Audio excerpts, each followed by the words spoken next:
He's coming. He's like, hey, Chris. Chris? Do you remember us? Yes. Yes. See? Okay. I see it. I just took a moment there. You Good look to so see you. different. They, get the haircut every 2 months, so I just told them just to buzz pretty much everything off and all that, so. I'm trying to think, did you have a Yes, tea last time? Okay. they have like a little single blade razor, so I just kind of, you know, like go past the stubble, you just kind of, Just do the best you can, huh? you just gotta go with that. Yeah. How are you doing? I'm okay, how about you guys? Good. Good. I did not expect to see this, that's for sure. Surprised. Yes. Well, let me put some fears aside. We're not here for what you might think we might be here for. Well, no, they didn't know what this, that's a computer room. I was like, I didn't know we had a computer room. Without computers. Exactly. So you remember, I talked to you, Tammy talked to you, Dave talked to you. We're all from Colorado. And so the last time we talked to you, it's a different situation, right? Our investigation was open and your case was open. That's completely different now. So your case is completely closed. Nothing about what we're going to talk about today has anything to do with an open investigation. So we're not here to get more charges on you or get any statements from you that are going to jam you up anymore, right? That's all done. So all of our cases are closed and the court case is closed. So there's nothing that we're going to talk about today that's going to get you in any type of more trouble at all. And so I wanted to make sure you knew that's not why we're here. Okay. But why we are here. So the three of us work from three different agencies, right? Quite a bit different. CBI, FBI, and Frederick PD. Different goals. And the things that happened with you kind of all brought us together. And as the months have passed on since everything happened, we just keep in touch with each other and we keep talking to each other. And we've all separately kind of said, did Chris seem unique to you? Me and Tammy have talked about this, Dave and I have talked about this. Did Chris's situation seem different to you? And we keep having that conversation. We can't quite put our finger on it, right? We think that your life leading up to all of the things that happened were very interesting to us. And for me personally, I don't know if you remember, but one of the last things you told me was, hey Graham, I'm sorry that I started lying to you. And that stuck with me for the last couple months. It's been ringing in my head, right? I've never ever worked a case like this where someone told me that ever. And so as I walked away, I thought, Chris is different. Chris is a little bit unique in that regard. So in talking with Tammy and talking with Dave, I said, what did you feel like when it all went down? When we were there, when we were talking to you guys, and we all kind of, in our own different way and in our own different wording, said it all happened a bit too quick for us, right? So when we saw you last, we were talking and talking and talking about your family, about your parents, about everyone. And then the next thing you know, for me and Tammy and for Dave, all of a sudden some patrol officers came in and arrested you. And that was far quicker than we had hoped it would happen. And you understand why that happened, and we understand why that happened. But it left us with 1,000 questions that we didn't get to ask. And then even more importantly, I think it probably left you with 1,000 things that you didn't get to talk about with us. I don't know if you feel that way or not, but, and so that's why we're here today. We wanted to kind of talk to you a little bit more about everything, I think there's a lot of things that you didn't get to talk about. And so, that's why we're here. And it sticks with me that to this day, there's not one person that's told me, I saw it coming. I knew Chris was like that. I knew it. Not one person. So it's interesting to me, right? Not one.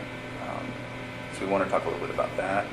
Some of the people that we work with, your family, Shanann's family, have said, if you get to talk to Chris, would you tell him some things for me? So we have that to talk about today, and it's good. I think you'll like it. I think it will give you some closure. And so really that's why we're here. Are you available to talk to us? Yeah, definitely. Okay. All right. So off the bat, if you have any questions, just tell us. Okay. If there's something that you don't want to talk about, that's okay. We might press you a little bit. Okay, we might say, well, do you mind if we just maybe then ask one question? If something makes you uncomfortable, just tell us. If we need to take any bathroom breaks, we can take bathroom breaks. For anything like that. And we'll take bathroom breaks and water breaks ourselves too. So then, is there anything about your schedule today that makes it that you can't talk to us? No, there was like a pass for this and the AM and the PM. Okay. Yeah, they reserve the room the whole day, Oh, just okay. in case. That's just what they do. Okay, I didn't Yeah. know if that was like two separate things or something. I think you have to go back for lunch to get counted for or something. Oh. Accounted for. Yeah, I think 11:30. Lunch is like 11, but they count for like 12:15. So Okay. So in general, how is it here? it's a lot different in Colorado. Is it? It's Good or bad? It's better, I think, because I mean, it's here. I'm actually around other people. I mean, in Colorado, it was just like I was segregated, and it was like pounding on the walls all night, screaming, and just telling me From other people? Oh, Really? they're just telling me like how I should kill myself and like what they're gonna do to me and just like all that kind of stuff. So Oh. it was today. This is a lot different because I mean, people here don't seem to. It's not like they don't care, but it's just kind of like they don't like judge you as soon as you walk in. Colorado was like they knew why I was there and that was it. They were just like if they had 1 second alone with me, it would have been Really? they would. Gee, man. Must be out then. out of like what kind of jail. I don't know what it was like in DOC there, but like, they had to lock down the jail for me to walk down the hallway. Wow. It will? So they had to make sure you were completely separated from anyone else. Jeez. Wow. Like I didn't see anybody else there. Like I was in the cell next to somebody, but like I never saw them. You just hear them. How do they know who you were? I don't know. I just they make phone calls in there too. Oh, okay. And they got the newspaper in there before I got in there. So Yeah. Have you been able to talk with family oh members? yeah, definitely. Like Yeah. we get from 6 p.m. to 7:30. That's our on my unit's timeout. So we get to use the phone at that point in time. Really? Mhm. And do they charge you for it, or? Oh, it's just like it's like Securus or something. Mhm. Okay. And how do you make money to pay for that? They put money on the phone. Oh. So if I call, like, if I was like to dial somebody's number, they have to have like a phone account set up. Oh, Otherwise, I it just gotcha. says restricted. And then so who you call pays for it? Yes. Oh, okay. Have you been able to talk to like family members and parents and all Yeah, that? my mom and dad, my sister. Okay. Good. Is that a good thing? That's a good thing. Definitely. Good, man. Yeah, if they don't hear from me, they're like, "Oh, what's wrong? What's going Oh, on?" good. Yeah. And how was it with them? And so far, so good. Yeah. Yeah. It was hard to hear your parents at sentencing. Yeah. I didn't know what they were gonna say. Mhm. So Yeah. And so, yeah. I really appreciated what they said. I don't know about you. I definitely it was. I didn't expect them to be there. I knew they were there on the 6th, on November 6th, but I didn't expect them to fly back, and they Oh. wanted to fly back for that. So. Yeah. And then a lot what your mom said. Definitely. Okay. Good. Well, so we have 1,000 questions. I'm sure you do too. Do you care if we start, or do you have any questions for us? Go ahead. We'll start. All right. So one of the things that we're battling with is, and I won't make any assumptions today. So, are you aware that this was a national story? After a little while, it was. I didn't talk to my parents while I was in Colorado Okay. because I mean my attorney team told me, all right, no phone calls, no letters, no nothing. Okay. So like I made one phone call when I was in the segregation area there, but my dad thought it was like somebody like a news. Oh. Somebody trying to call. Oh. 'cause So it he was didn't Colorado answer? number. Yeah, so he didn't answer. But other than that, Okay. I didn't talk to anybody. But from what some of the deputies were saying, that or my attorney team coming in and said, this is like they've got people from Australia, England, and all kinds of people trying to figure out what's going on. So. Did they send you any of the letters, like fan mail or anything? Well. I got letters, but I couldn't keep them Okay. with me, so like I could read them like on my hour out. But it's like I got a bunch of just letters that had no return address and Oh. stuff that was just not very good letters. Yeah. So Okay. They came from a weird perspective, didn't they? From what we had heard.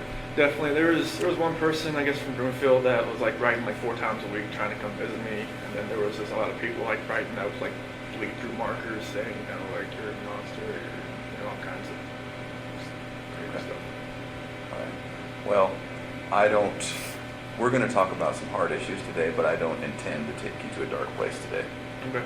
I hope that when we're done, you'll feel better. I hope it'll be therapeutic. We're going to talk about, obviously, what happened with your family. And so that's going to be hard to talk about. I appreciate anything you can tell me about it. If you need to take time out, if you need to get a tissue, that's fine, right? I think it'll be very good for you. It'll be good for us. And so one of the reasons I asked about that national attention is we were aware that you were getting a lot of letters, a lot of interest, and then us personally as law enforcement, we got so many people who claim to have known you, claim to have been with you, dated you, slept with you, and 99 times out of 100 they were just crazy people, right? And so maybe that's a good place to start. Had you heard about any of that? John Walsh, he told me about some dude from Wyoming. Yeah. Trent? Yeah, that guy. That blew my mind. I was like, who the hell is this guy? And who told you about that? Attorney John Walsh. Oh, okay. Yeah. Do you mind if we talk about him? Yes. Graham and I interviewed him. You had to? A Yes. waste of our lives. Yes. So Trent, in summary, Trent came in and said, met you online on a dating app, had a few,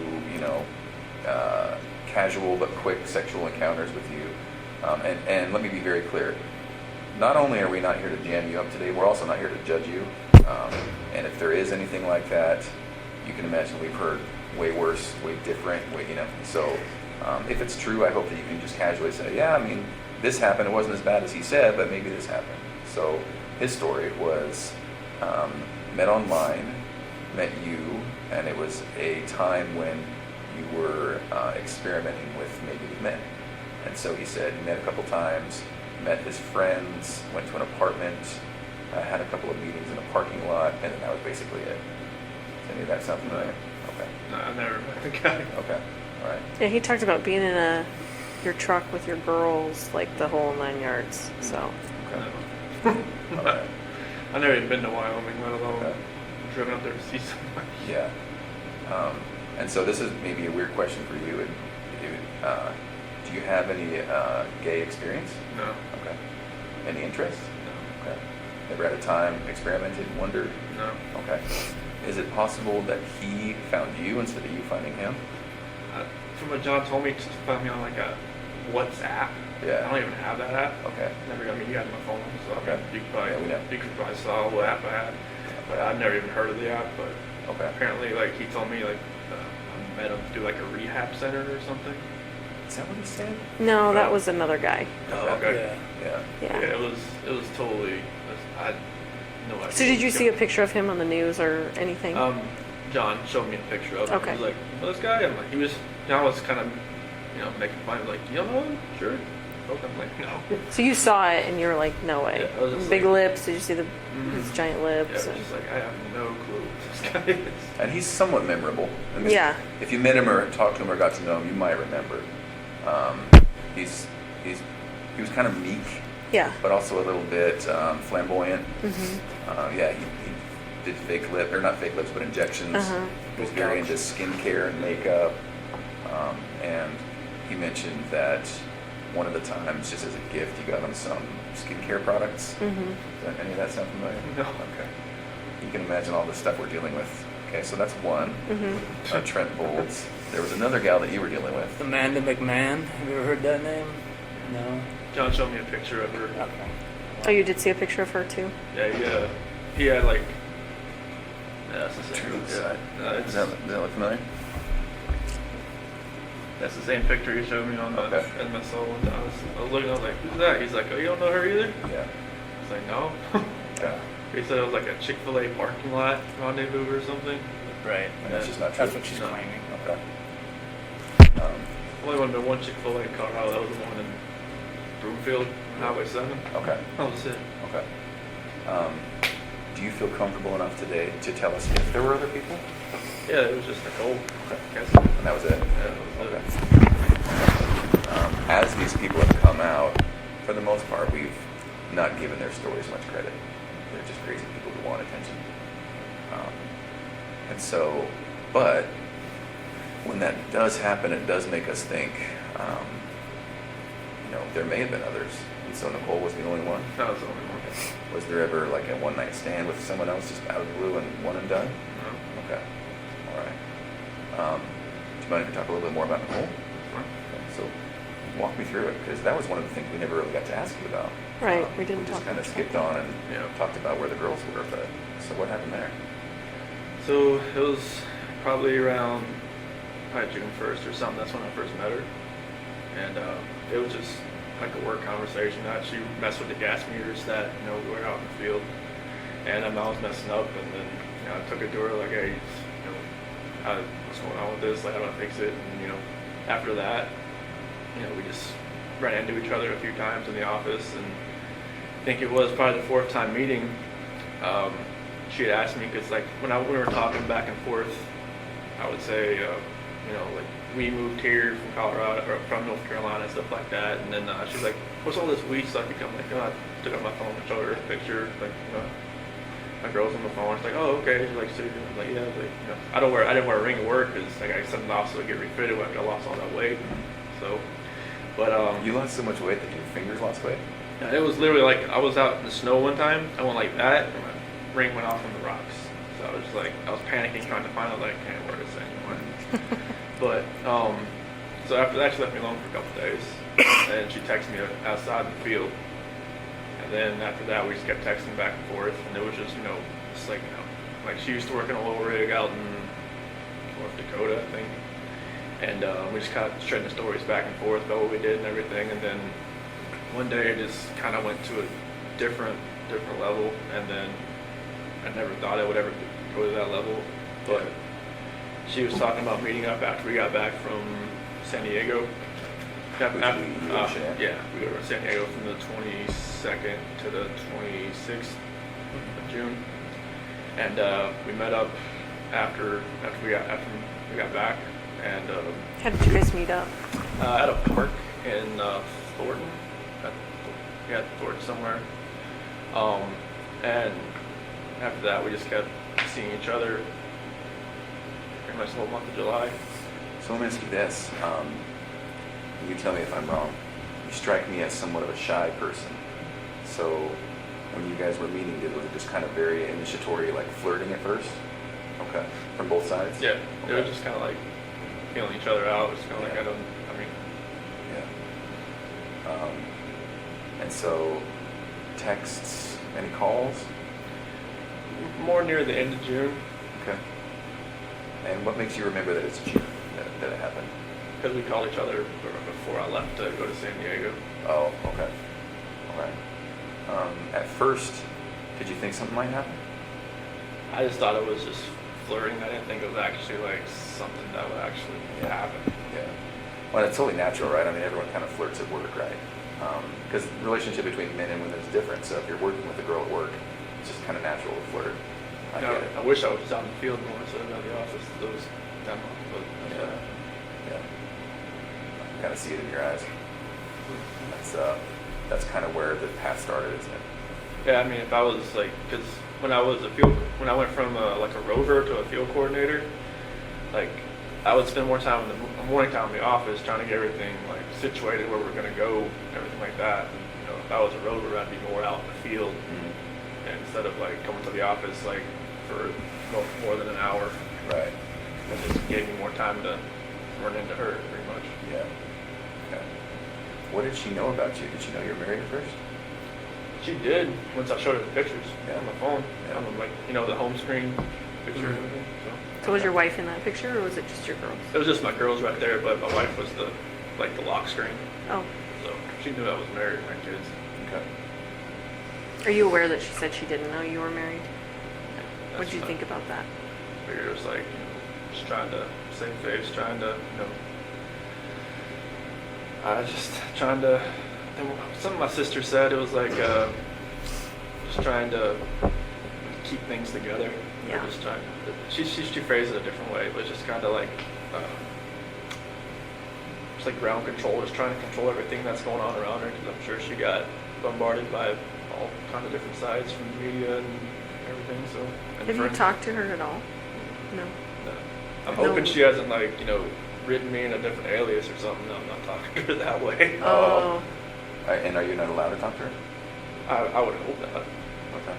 No one told you that then? No, I mean I would expect like I thought like in Colorado it said like on a DOC list that if you're on like a victim list you can't call anybody. Oh, right. But here I'm not sure if that's the same. But I've just talked to my sister, parents, some friends of my parents. Okay. Do you wish you could talk to her? Maybe once just to Get some closure? say like hey just once. Yeah.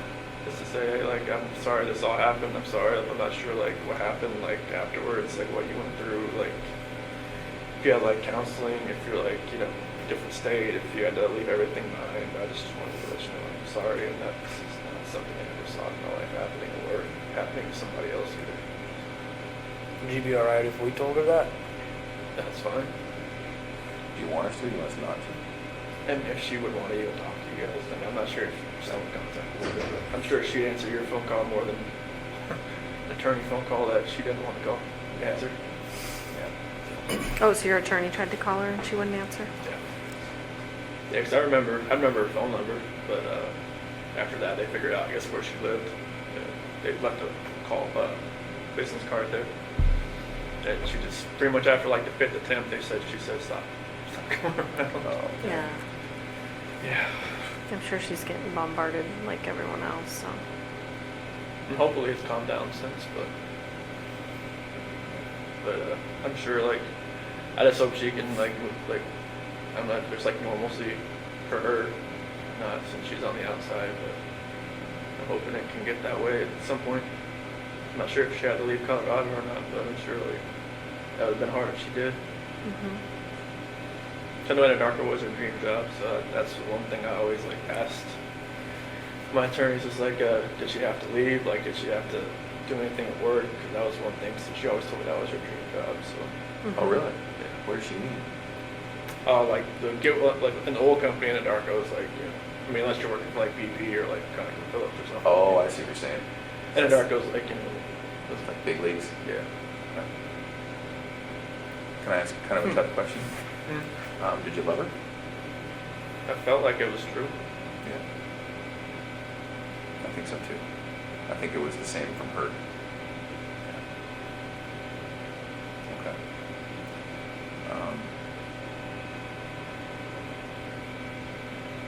Tell us about the time you spent with her. Well, I mean, it felt like it was, I think like when you said like I was more like a shy guy, it's kind of like I've never like been pursued by anybody before. It's kind of like I was the one, trying to pursue. Because like when me and Shanann met, it was like, she was always like pushing me away, kind of like, She was sick for a while, right? Oh yeah, she had just got diagnosed with lupus and she was on like a bunch of different medications and stuff. And it was like, I guess I wasn't her type. You weren't her type? I wasn't her type. Okay. Cause like she told me like when she first, because we had met. She told you that? Yeah. You're not. I remember you telling me that.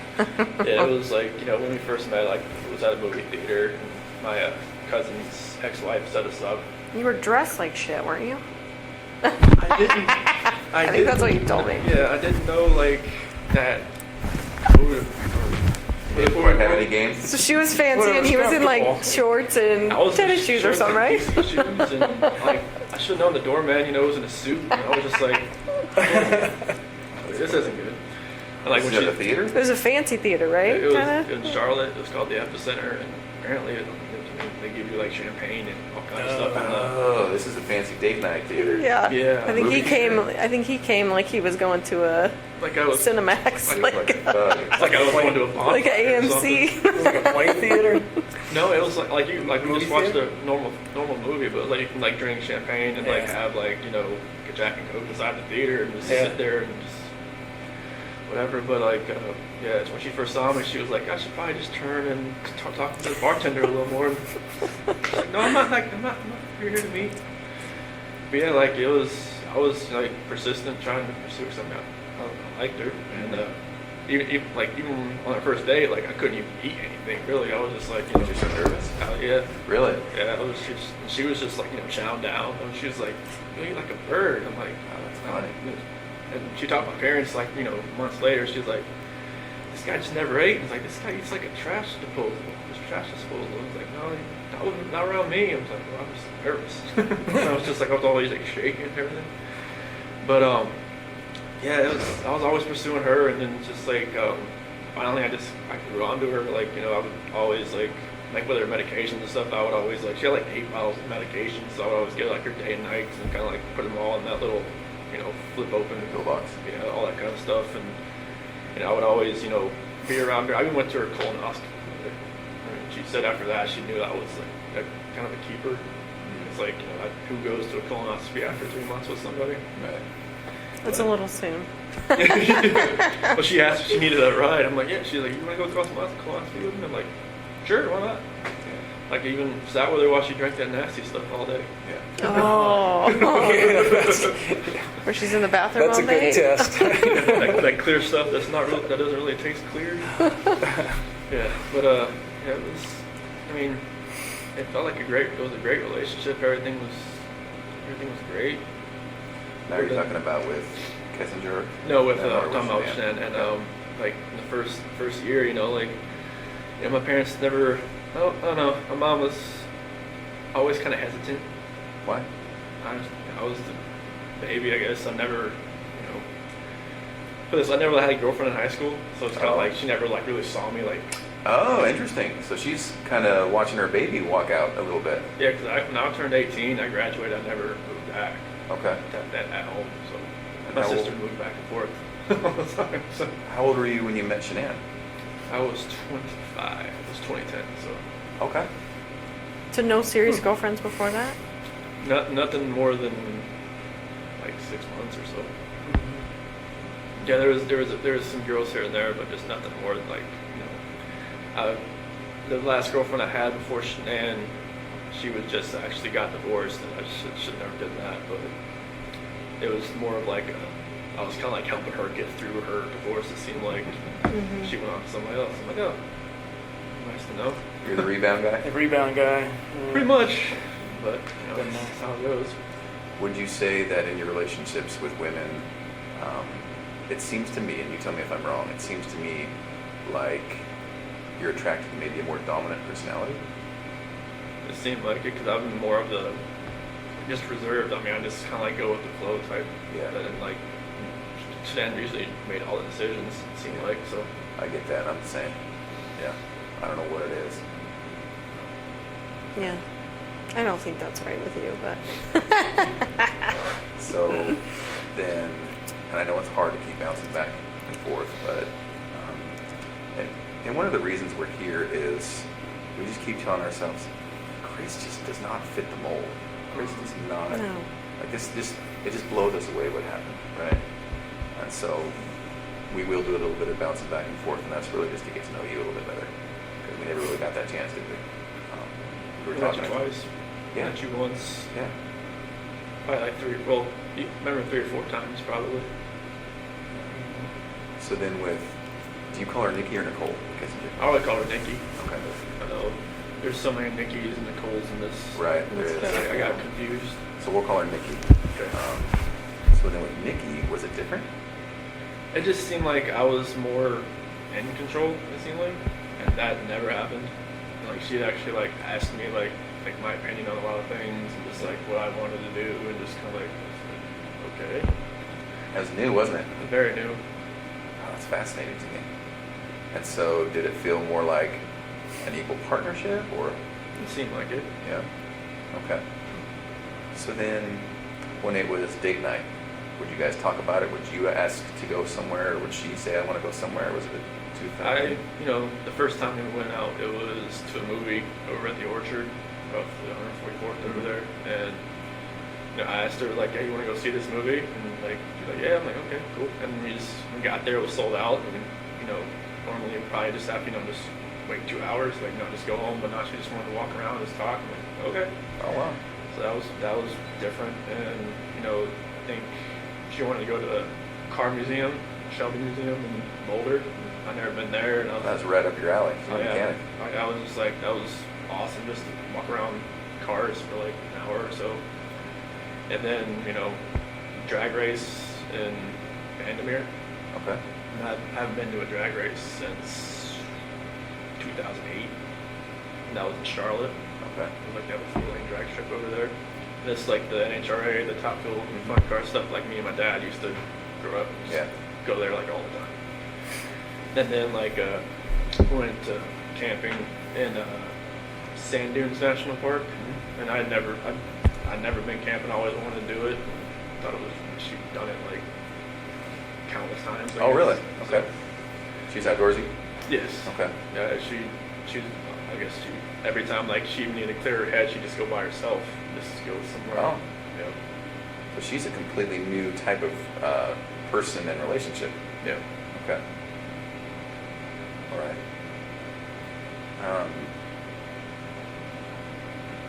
What were you thinking this whole time? Like, in the back of your head? In the back of my head, I was just telling myself, "What are you doing?" Like, you know, every time, you know, I open up my phone, I can see pictures and like of my wife and my kids, and I'm just like, "What am I doing?" And then, like every time I was with her, it seemed like I didn't think. It seemed like it was like a blinder that was in my face, Oh. and it just like every time I look back on it, like, you know, like I have pictures of my wife and kids and myself. And like every night, you know, or every morning, every night, you know, I just, you know, talk to them, you know, say like I have like this book I used to read for CC, and I remember that book, so I read that to them like every night. And like there's some scripture and stuff that I read to them, so I just try to, you know, just try to think back, like I wish this never happened. And just like I wish that blinder wasn't on my head, wasn't in my eyes. That would have seen what was going on. Like, you know, I was having, like, everybody said, "Oh, you're just out there having fun while your kids, you know, or kids and wife are on vacation." I'm just like, no, it wasn't like that. But it seemed like that's what it looked like when, you know, when you're going, you know, when you're going to camping, you're going to drag race, going all this other stuff that you have fun doing, but you're with somebody else. It's not your family. It just didn't seem right. You know, I was with her, it just didn't seem like I could even see that anymore. Yeah. And I was there at her house pretty much every night. So it was like I didn't have that time at home just to really think about anything. Because literally I didn't, like I was only at home from like when I got home from work. I worked out, I ate dinner, and then I went over to her house. Like I never slept in my house from like the whole month of July. Now, talk me through that though. When you said you went home and then you were at her house, was that while Chanel was gone? Oh, okay. So you weren't even at your house. No. This all happened so quickly, didn't it? It was insane quickly. Like I didn't like. She even told me like she would never, in like a normal relationship, she would never have somebody over at her house like more than like once or twice a week. But she felt like she wanted me over there. Yeah. She said she felt comfortable with me over there. Yeah. So it was just like that's what was different. Like she wanted me over there, but I just wish that all that would just go away. I just wish I'd almost like I know it's hard to, I know it's wrong to say I wish I'd never met somebody, but I wish I'd, you know, maybe met her at work and then just kept it that way. I think if we had a time machine, I don't think this would happen again. Sure. Because some people, when this happens, you're like, well, if it wasn't this time, it would have been next time, or it would have been the next time. It just wouldn't have happened with you, would it? And it happened so quickly that you tell me if I'm wrong. You're not the type of guy to take control sometimes when you need to. Yeah, It seems like that's just what happened. Yeah, I didn't take control of this situation. It just like the situation controlled me. Right, it just happened. No, I get that, man. I'm somewhat passive myself, and it's like, you know, there's situations where I'm like, well, why did I let that keep going? You know? Yeah, I don't know why. It was like a roller coaster ride that I just kept punching the ticket on and just never could get up. Yeah. Can we talk about the hardest subject? So when we were talking, the last time we talked, the last thing we talked about was where the girls were, but we never really got to talk about that night. So what happened? So nothing really happened that night. It was in the morning. Okay. It was, you know, me and Shanann, she got home like at 2 o'clock. And, you know, I felt her get into bed. And I just felt like I didn't feel it. I just made sure I looked at my phone at 2 o'clock and make sure she's okay, she's in there. And I could kind of feel her kind of stirring around a little bit. And I just had a feeling that she knew like what was going on. Because I mean, obviously, I didn't use like an Anarco gift card, you know, that I'd gotten. I'd used my actual credit card, and I kind of just felt like she knew what was going on. And she started rubbing her hand on me, and we ended up having sex. But I guess that was more like a test. Oh, I would have thought. interesting. Okay. That makes Yeah, sense. because when we talked, when I woke up later on in the morning, like, you know, I pretty much, you know, told her, like, you know, I didn't think it was going to work anymore. And she was like, what happened? What was last night? You know? Mhm. So I figured that's what the test after I've gone through everything in my head. That makes sense. And she just told me, you know, like, to get off of her. And she was like, I knew there was somebody else. I knew there was somebody else. I knew there was somebody else. I couldn't bring it up. I couldn't just say, yes, there is somebody else. But then she said, you're never going to see the kids again. You're never going to see them again. Get off me. Don't hurt me. And then, Is that what you said? so I was, because like when I climbed in bed, that was pretty much like on top, pretty much like straddling her kind of deal. Okay. And she thought I was gonna like, you know, hurt her or hurt the baby or something. So, because she knew that, like, you know, something had happened. She thought I was just trying to, you know, just check out or something. So, Okay. and then that's when that happened. I know it's hard, but do you mind if we talk just a tiny bit deeper about that? So she comes home, you know, she touches you, you guys have sex. It seems like she's doing her test, which I understand. Sounds like you do too. I'm sure, like, you know, Nikki or not Nikki, Nicole Atkinson or Cassie probably told her, you know, That's what I was thinking, right? They talked about it during that whole weekend. more than likely. That's my parents told me there was like going through like text messages. It's like all like pretty much they all kind of just told her he's with somebody else type of deal. Yeah. And she spent a lot of time with the gals. That's what they did probably all weekend is talk about it, give her advice. I think that's what we found from, right? Yeah. Okay. So she comes home, you guys have sex, and then did you fall asleep between then and going to work? Yes. Okay. So then at some point, does she wake you up or did you wake up for work? Not a lot more. Oh, okay. And you're going to work out. Mhm. But then that's when she started wanted to talk more. And she was pretty mad. Okay. Yeah. I mean, it was. I had already kind of knew that. You know, using that credit card, it was kind of Was that intentional? Yeah. I had no other way to do it. Oh,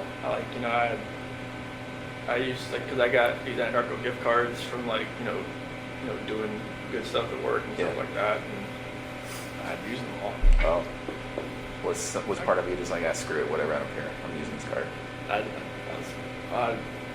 Part of me just wants to say, Nikki, can you pay for this? But I don't know. Yeah. Even, I think, from my attorney said she even noticed I used a different card, like a blue card. Oh. Maybe she thought, you know, like I felt comfortable enough just using my bank account or something, but, you know, I told her I was going to Iraq, and I told you I was going to Iraq. Yeah. It was just like, you know, it felt like, you know, like looking back at everything, like just like reading the scripture more and more now, I can see, like, you know, God gave me opportunities to get out. Like even my friend Jeremy Lindstrom, he even invited me because like it was his daughter that came and watched the kids on that Saturday night.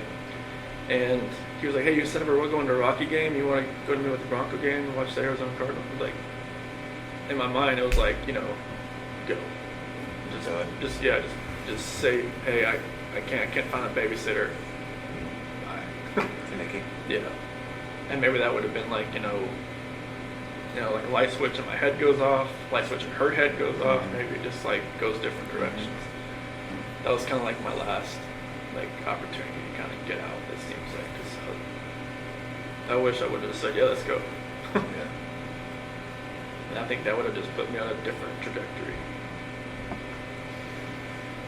So then, Shanann, did she actually say you're never going to see the kids again? She said that to me before. Yeah.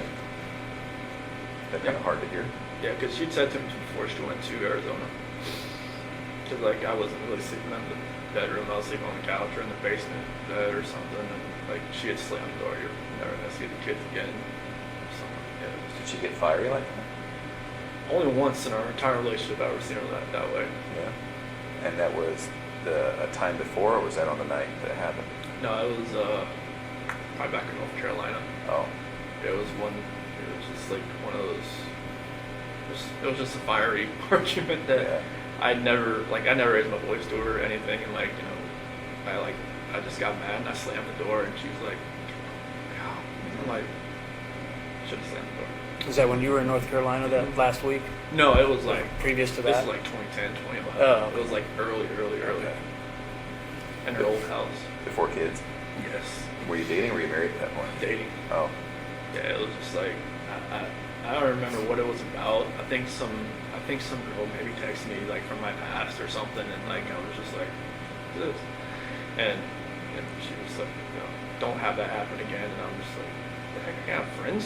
Right. They're females. Like I don't even talk to this woman anymore. Right. And it was just like, yeah, nope. Was she fiery? Did she have that Italian blood that her mom has? Good Lord, yes. And was she always like that, or was she? Did she snap at things? She wouldn't snap at me, but you could tell, like, you know, if something really irked her a little bit. Yeah. It would come out. 0 to 100 type thing, or what? Zero, like, 200. Oh, interesting. She gets acclimated about something. She's like, all right, it's gonna happen. Well, that's why she was probably so successful at Thrive, right? Oh yeah, like she had done Yeah. a couple other like direct sales business, but this one was just like it was different. Why? This one, like, because I think she had done like Origami Owl and like something called like It Works, and then like just other couple other things like some bags and stuff like that with the supplement stuff. But just because it worked with her, it worked with me. She's like, okay, I can kind of like use this as like, all right, this is what it's doing for us. Yeah. And then like after a little while, like she could see how like people are above her, how it was helping them, and then it was just like trickle down effect. And it was like a good system about like, you know, commission wise and everything was just, she could use all the business IQ she has from running those cell phone shops and from the Dirty South custom shops and all that. I mean, she's business minded. Yeah. She knows how to do an accounting book like the back of her hand. So it all just like fell into place with all that. So then on that night, was it just a new type of fight? It was Never had, or what? It was, What happened? Yeah, it was a totally different type of fight. It was like, you know, it was just felt like, I don't know, it was more anger than anything else. Like there was emotion to it at first, and then it just felt like it was just anger. It was just like, you know, like there was no love there. It was kind of like what we were saying, what she was saying. It was just like, it's almost like we knew like something was combating at each other, and we didn't know, like it wasn't ourselves. Really? No. Anger from you or anger from her? I think it was more anger from me and more like desperation from her to, because she wanted to fix it. Yeah. She knew if something wasn't right. Like, you know, like when the whole thing with my parents happened with my parents called it Nutgate. What happened? Nutgate.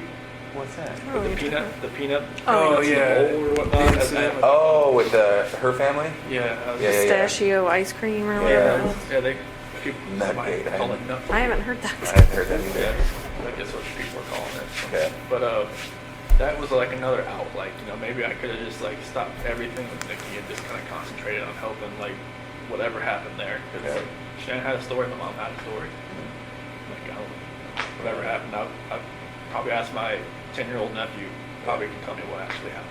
Well, and they both have their feelings for good reasons, and they both didn't see it the other person's way. And Yeah, and like maybe because I didn't talk to my parents from then on until like August 6th, and like my dad took that whole week off. you while I didn't was- talk to your parents from then on? Yeah.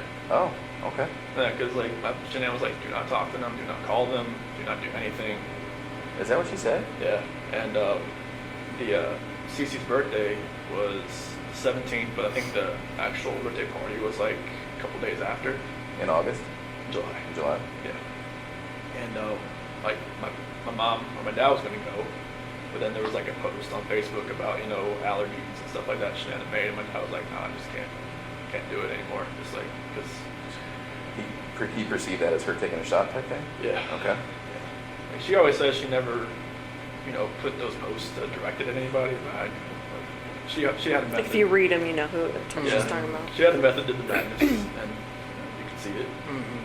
But yeah, I wish I could have just took more time just to fix that.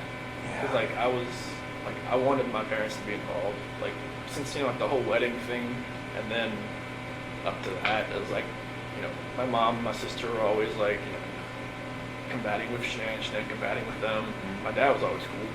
Like he's just like me. He's just like go with the flow. Like I just want everybody to get along type deal. Chicks, I man. loved your dad. Oh, he's the best. Isn't he? I So- loved your dad. I'm sorry, keep going. That's cool. I just wish I could have, like, just when we were at the beach in August. Like my dad was supposed to take the whole week off just so we could see the kids and like see me and like we have a cookout at my sister's house or something. And then, but we just pretty much spent 5 days at the beach, and Shanann had like booked it so like I mean I don't want to say like punishment for them not to see the kids, but like I wanted them to see it, see them.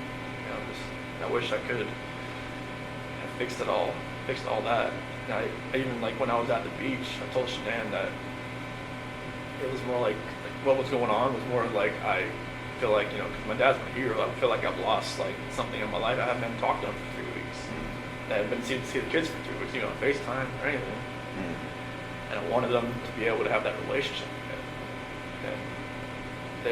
And she was pretty much gung ho, like she tried to kill my daughter by giving her pink. I was like, I don't think she gave it to her. And that was that her stance? Is that your mom? Put something in front of Cece.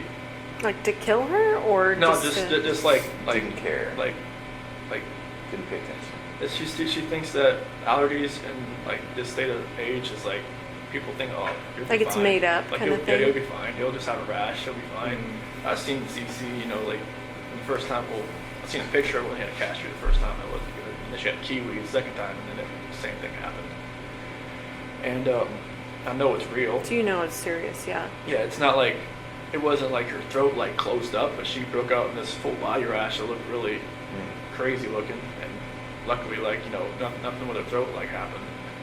But So did that make you angry at your mom for doing that? yeah, I mean, I just like, Mom, you just gotta. I told her you need to think. You need to like pay attention. Just because another kid can have something doesn't mean another kid can have something. Because like when we were at that birthday party at Jeremy's that Sunday, they had this cake there. Like Bella wanted it so bad. I'm like, can't give it to her because Cece can't have it. She was like, okay. And all the other kids were like, if they can't have the cake, like I just kind of took them off and gave them some like one of those frozen pops or something. But it's just like she had to learn that just because one kid can have something and there's another kid that can't have it for a legitimate reason, like she couldn't have done it. But that's the kind of talk I had with her when Shanann called me. I think it was maybe like middle of July or something when she told me all this had happened.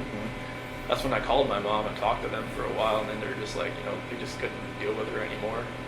Shanann just kind of like, they like flipped out. My nephew told Bella to go hide behind the curtain because I don't think your mom was going to let you come over here again or something like that. Oh. So it got heated. Oh, it was bad. Really? Yeah, it was like a last straw between them, I think. Like in the same room or over the phone? No, they were at They were my really mom's heated. house. Yeah, because Cece and Bella and my niece and nephew were there. Okay. How did Shanann find out about the ice cream thing? Because Chanel was there, and I guess they were all sitting one of those couches, kind of like a U, and my niece went into the kitchen and she knew where the ice cream was. I mean, she'd been Oh. there. She'd been there. So it's not like your mom gave it to her? Like she got no, her no, own she, ice cream? Yeah, she went in the freezer, got it, went out, and sat beside Cece and started eating. Oh, But like, it's just a matter of like Cece could go like Right. like that. Now, I don't know what would happen if she just got it on her hand, right. but like I know on like the prick test, you know, Mhm. on the back, it's like a welt. So were they staying there at your parents' house during that time? 'Cause- Yeah, it was. So they would go from from Sandy and Frank's house Yeah. for like a few days or 5 days, and then go to my mom and dad's house for Right. a couple days and kind Okay. of bounce back and forth. Okay. So it happened during that time. Mhm. They were there. Yeah. Okay. And so there were so many things that happened, weren't there? That just were little tiny ingredients to this Yeah, recipe. Yeah, nothing like It's nuts, Chris. I mean, it's just so many things just didn't go your way. everything was like like somebody was stirring a pot and it would just Yeah, that's exactly what it was like. So then, I know I keep bringing it up. Can you walk me through just the last few minutes before Shenandoah? It was pretty much just like I had gotten dressed for work and then like we started talking. Did she come to you? No, I was just right there in bed. Oh, I just, okay. Yeah, so I was just like I got my blue shirt on, my jeans and everything. You ready to go? I was ready to go. And Was she asleep, or did you have to wake her up to finish your conversation? Or? I would wake her up because like she got home like 2 o'clock, so she pretty much out of it. But I never knew like if her plane got delayed. Someone always told me like she just like sat around with Nicole and just like talked for a while and then came home or something. I'm not sure if that Yeah, was it true. was delayed. Yeah. But yeah, when she came home and everything, but yeah, like I woke her up to talk to her. Oh, okay. Yeah. And is that because it was just eating at your Yeah, brain? like I knew like, you know, something like something just felt right with me. So I know like she knew. I just knew she knew. I just felt like maybe the kids weren't gonna be there when I got home that day. Oh, interesting. Now, I don't mean to offend, but I have to ask, is that really the truth? Okay. I really felt like they weren't gonna be there when I got home that day. Oh. And Like she so- would take them somewhere? No, Or- I just felt like either maybe I wouldn't go home, maybe they weren't gonna be there, or I wouldn't be allowed in, type thing. I think I saw some text messages where Shania talked about that she would take the kids to another state or something because she wouldn't be able to afford to live in Colorado or something like that. Did she say that kind of stuff to you, or Yeah. what did she say about that? She said she couldn't afford to live in Colorado on her own, and that I told her like, well, you know, drive. I mean, she pretty much makes the same amount I do, Yeah. but she said she wouldn't want to try, just because you know Colorado just price of living there was a lot higher than North Carolina. And just so I'm clear, you thought maybe in your mind, you thought maybe she would take the kids somewhere else or like lock you out of the house or. Or just like, you know, I wouldn't want to make a scene, like, you know, trying like pound on the door, trying to get in or anything like that. But like, Mhm. I just felt like, you know, that was what I did on Sunday. You know, it was kind of like, or Saturday night was kind of like the last straw. Kind of like going out with somebody and using an actual bank account card and just like not trying to hide it at all. So walk me through it though, because she comes home, she touches you, you guys have sex, you fall asleep, then you wake up for work, all natural, all, you know, a normal day's work type thing. Yeah. What was it that made you think, I just can't do this anymore, I have to talk to her? It was eating away at me. Like I Yeah. knew like something, and I knew everything that I did. Like I know like when I was with Nikki, it was, you know, different. Like I wasn't even like in the realm of I'm a dad, I'm a husband type thing. Oh, And then like I was saying, when I'm never at home, like sleeping in my own bed, like I have no like concept of that anymore. interesting. 'Cause it So was in your kinda- mind and heart, you can move moved on. Like it kind of felt like if I wasn't at home, like I didn't think about it almost, because like if I wasn't sleeping on my own, like I think there was at one point like Nikki had gone to the mountains with her friends for like a few days, like into June, first part of July, and then like, you know, that part, you know, obviously I was at home, but like from that whole month of July on, it was like I was never at home. Like I never had all those reminders around me. I never had, you know, like every time when my wife would call me, I would be at Nikki's house. Oh, while she was in North Carolina? Yeah. Okay.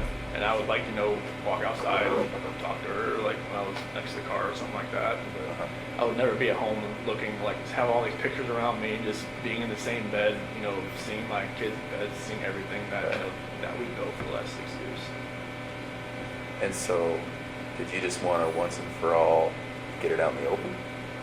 I just wanted to just tell her how I was feeling at that point in time. Like, I didn't feel like me and her were compatible anymore. Yeah. Honestly, I didn't feel like that because what was going on with Nikki, it was new. It was new. Right, absolutely. Anything that's new always feels better than the old. Yes. And it You were makes think probably differently bitten about by the love bug. Yeah, That's how a lot of therapists talk unfortunately, about it. Yeah. but it was just like, I never felt that. I mean, even like with new relationships in the past, like it always feels different, like, the first couple weeks and then, but it just, with someone Nikki felt different. I don't know what it was. Maybe it was just like you said, like, I was more in control and like, it was more of like, maybe more of me coming out. Mhm. Because Shanann always said, like, it always seemed I was more myself around other people, like, her cousin Cody, like, Cody lived or came up, visited us for a little bit while we were in Colorado for a little while, and Cody always talked about, like, how Chris is so funny, Chris is like, Shanann would always just like, oh, you're never like that with me. I'm just like, maybe I always felt nervous around you. There's only so much oxygen in the room, right? I say this to some people with dominant personalities, I just always felt nervous. I always felt like I was, I never could actually just, be myself. Right. Nikki, I was myself like all the time. It was just different. Well, and it seems as though, and again, it's hard to talk about, and you tell me if I'm wrong, but it also seems, is it accurate to say that sexually you were able to say, Nikki, this is what I would like, this is what I'm into, or blah, blah, blah, and maybe not what Shanann? No, Nikki just wanted, she wanted what she wanted. She wanted to do it pretty much all the time. I was just like, okay, that's fine with me. Okay. With Shanann, it was just like, kind of like, hey.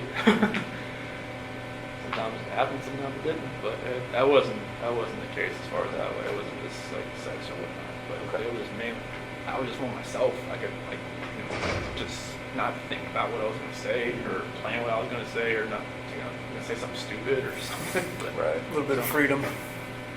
Can I ask you something about that morning that you had sex with Shanann? Did you feel at all like maybe you were kind of cheating on Nikki by doing that? I felt strange. I felt like, the first time I was with Nikki, I felt weird. First time, like, Sure. and then the last time I was with Shanann, I felt totally strange. I was just like, I didn't know who I was. I didn't know who I had become. I felt like I had become people I see on TV, and that did not feel right with me. Like, I didn't know what had happened to me. So Nikki even asked me, like, have you done this before? Have you ever strayed away? I'm like, I've never even thought about it. It's like, what's different? It's like, I guess it's just you that's different, because I just never actually, like, I've seen girls smile at me before, never done anything about it. With her, it was just like, it's like she had a leash on me and she tugged me away. As soon as she walked, I'm like, what the heck is going on? So, Well, and Tammy brings up a very good point. I wonder if that last time with Shanann having sex had somewhat of a role in you thinking, like a trigger. I gotta do something, I gotta say something, we gotta have a talk, something's gotta change.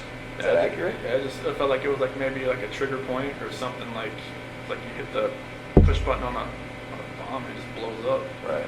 Just something in my head was just like something was irking. Just like I had to say something. Okay. So then exactly what did you say and what happened? So when I woke her up and just like, hey, we just gotta talk. Okay. And just like I told her, I don't feel compatible. I don't feel like this is gonna work. I just, I don't wanna, like, can we cancel the trip to Aspen? Because she had booked a trip that week Oh, to go to some like mystery 4-star luxury hotel or something. just the two of you or the whole family? Just me and her. Okay. And she had Amanda Thayer couldn't watch the kids that weekend or something. Okay. And I was just like, can we cancel that? Can we like do something? Like, from what I remember, I even said, can we move to Brighton just to get away from like this house? Oh, But like, I'm not sure if that was like in the beginning or the end of part of the conversation or whatnot. that conversation went so many different ways. Like they'd gone from like staying together to not staying together to just like all of the above. Okay. So this is half an hour, what? Definitely not more than half an hour. I don't think. Okay. I don't think. Are you crying? Is she crying? It's back and forth. It's like, you know, she's got, you know, mascara. She didn't wash her face when she got home, so she had makeup on still, so mascara was running all over her and stuff like that. And yeah, it was nothing about that conversation. I just wish I could take it all the way back, just the whole Nikki thing back, everything. But So then when did it turn? as far as that conversation, it's at the end when I was telling her like I told her I didn't love her anymore. That's when it happened. What happened? She told me to get off her, and then I put my hands on her. Okay. Did you say she said something like that you were hurting the baby or something? That was before that, because like when I was straddling her, it was kind of like around her waist type deal. Why did you get on her like that? I just when we got on the bed, that's just when I got on. Is that so she would listen to you? I felt like she could probably listen to me just laying beside her, but I got on top of her. And every time I think about it, I'm just like, did I know I was going to do that before I got on top of her? I don't know. Really? That's an interesting thought, Chris. You don't know if you knew. Just like everything that happened that morning, I don't know, like I try to go back in my head, I'm just like, I didn't want to do this, but I did it. And everything just kind of like, I feel like you had to. it just felt like it was, I don't even want to say it felt like I had to, it just felt like there was already something in my mind that was implanted that I was going to do it, and then I woke up that morning, it was going to happen, and I had no control of it. You never thought about it before? It was just like, I don't want, like when, like you said, like in the sentencing hearing, that prosecutor said it takes 2 to 4 minutes for something like that to happen. Like why couldn't I just let go? I didn't. Oh, that's interesting.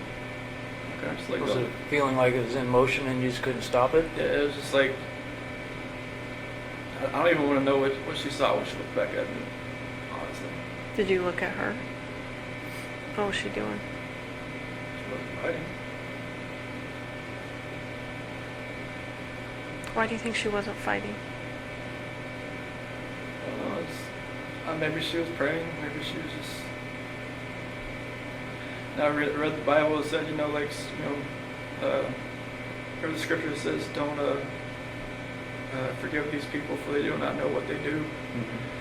Maybe she was saying that. I don't know what she was saying in her head, but she, you know, like when you guys told me, like, take off your shirt and check for defensive wounds, and like, you know, there wasn't going to be any.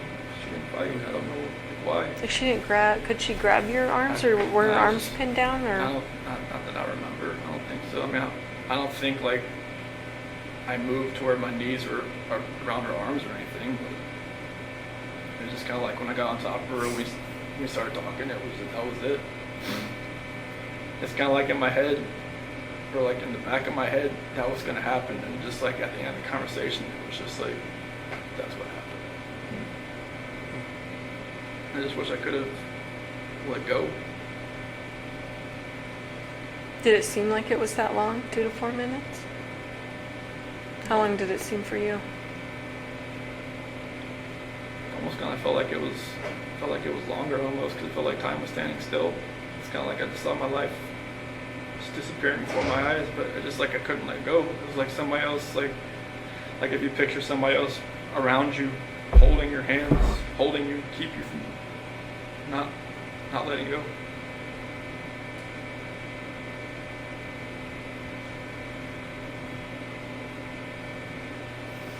At some point there was a statement about rage. Do you feel like you were in a rage at that point? How did That's the you- only way I can describe it, honestly. Like a snap or something. I mean, I know. I guess my attorney had said like some, strangulation is more of like a, I don't know, passionate type thing. I'm just like, I don't know how that can be passionate. It's just intimate because you're right in there, Yeah. using your own hands. It's a lot different than someone standing across the room and you shooting them or something like that. So, I just felt like somebody was like behind me, just like, I just couldn't let go.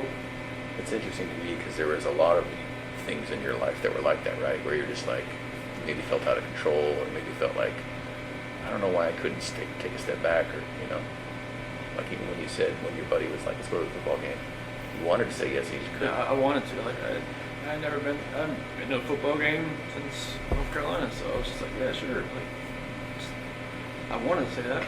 Yeah. I wanted to just text him, hey, you know, babysitter fell through, can't. Let's go. So, then what? I just hadn't.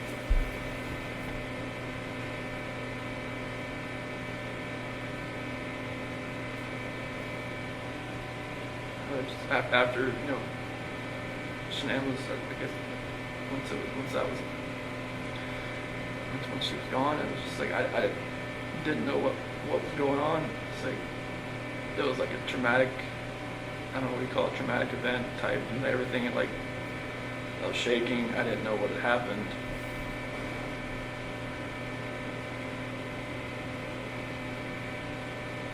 I didn't know what to do. I didn't know what I had done. I still wasn't in that right state of mind. I don't think like I was in control of what I could think or what I could do at that point in time. Like most people say, like, why don't you just call 911? Why don't you, like, unless you're in that situation, You don't know. We don't know what you would have done. It's easy to play Monday morning quarterback. Mm-hmm. I agree with that. Like I said, if somebody shoots somebody, you don't know what was going through their mind at that point in time. Mm-hmm. You don't know what you'd have done. So what happened next? Bella came in the room. Is that what happened? Bella came in. What she said? What's wrong? Wrong. Did she hear something? Is that what she came? Obviously, I think. Okay. What'd you tell me? Mommy don't feel good. And then, did that happen with Bella right in that room? Not in front of her. What happened? She walked in as, she's talking up.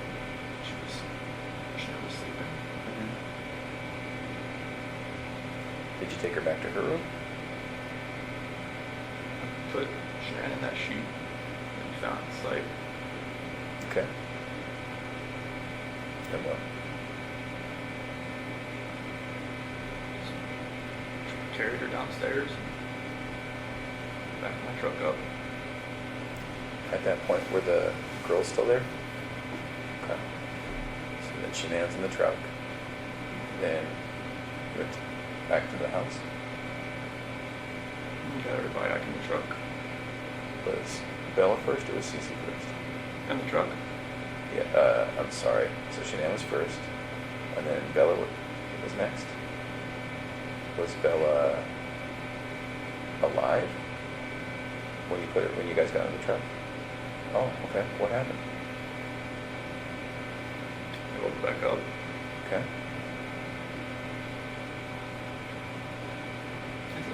I don't really want to talk about this part, honestly. Okay.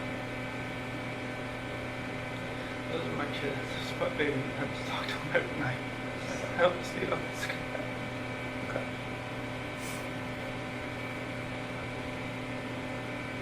Every time I see pictures of them, I don't know how this could have happened.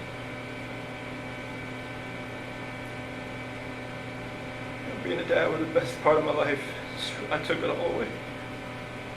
I think that's the hardest part for us, Chris, is we see those videos, we see that love that you had for your girls. Like, it's obvious to us, and even to us, it's hard for us to understand how a dad who's given piggyback rides and, making snacks and watching princess movies and those kinds of things, how you get to that point, I don't know. Like I said, it was just like something else was controlling me that day. I had no control over what I was like to fight back. Yeah. Like when that prosecutor said that Bella bit her tongue, like repeatedly, I just wanted to just bang my head up against the wall. So you put Shanann in the truck, and then you put the two girls in the truck? Were they just sitting in their car seats, or I guess they didn't probably have car No, seats they- in your no, truck, did no, they? No, they was sitting in the back with the, like in that bench seat. So Shanann was back there too? She Is was that on the right? floor. What did they say about Shanann being on the floor? Mommy, okay? What'd you tell them? She'll be fine.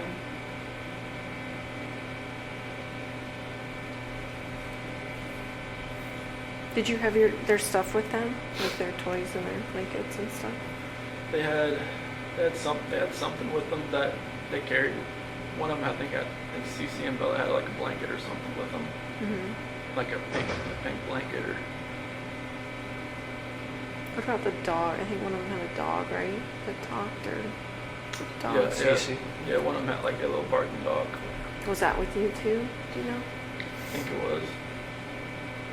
Trying to. It's hard to remember. Like if Yeah. they had like the big blanket, small blanket. So, I think I saw on the video that you put a gas can or something in the back of your truck. Is Mhm. that right? Did you have different plans And I when was- you put that in there? I don't know what was going through my head. I felt like maybe I could just get rid of myself at the same time if I was doing all this, honestly. Yeah. Did you think about that? What'd you think about that? I didn't feel like I deserved to live after what had happened.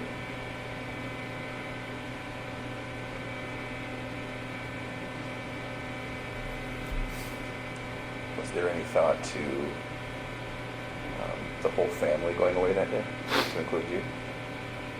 After everything happened, that's a definite thought. Yeah. See, it's interesting to me. We had all kind of wondered if there was a point when you were all together and if you were all going to pass together. That to me makes sense because that's, even though it sounds crazy, that's what a family man does, right? Family man doesn't do what he did. No, I know. I guess what I mean is, it seems like you guys were going to be together forever in that way. Is that maybe what was going through your head? Honestly, I just felt like I didn't deserve to live. Yeah. And it was like whatever judgment I was gonna come upon myself,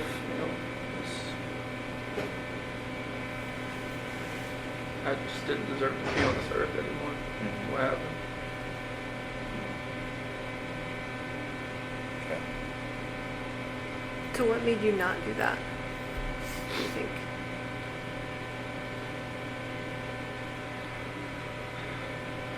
I don't know if it was just more of like a, because with the site, maybe it was just more of like I would have hurt more people than just me and everybody else. Like I know there was other people out there, not like at the site, but other people like maybe out in the area. Like I didn't want something like on the site to catch fire and blow up, and then other people around would get hurt in the same. So you were thinking initially about starting a fire out there or an explosion or something, or? No, not for that. Just like maybe I could just take care of myself and that would have been it. How? I mean, gasoline, that's the only thing you do. I mean, I don't have a gun. I don't have anything like that. It's not like you can just commit suicide that way. But it's So just just to like, blow yourself up? or I mean, what? it was just. I wasn't thinking. Yeah. Yeah. It was. I mean, I don't have weapons. I've never hunted before in my life. I don't know what. I mean, nothing was right that morning. Yeah. I remember you kept telling me that. You kept saying, I didn't know what I was doing, Tammy. I didn't know. Yeah, when you asked me I about the remember- sheet, like, what were you doing? Like, I don't know what I was doing. Yeah. I think you were just like in automatic mode, or it seemed like. So did you drive straight out there? So what were you thinking on the way out there? It's kind of like what I'm doing right now. I'm just like, nervous, shaking, not knowing like, what's gonna happen. Yeah. Like I know like my life is completely changed. I don't know like what's happening. Like honestly, like I try to picture that whole ride, like it's like 45 minutes to an hour ride out there, and it's just like, couldn't I have like saved my girl's life? Couldn't I have done something? Why did I do that? I don't know. Right. Like this is my flesh and blood. This is like what I wanted all my life, was to be a dad, just to have, you know, kids, and they love me, they, you know, all that, and it just nothing made sense. Right. Like the oil tank, nothing made sense. I'm just like, what the doing? Mhm. So what happened when you got out there? I took Shanann out just to a place off to the site, Mhm. and then What were the girls doing when you were doing that? just sent them back to the truck.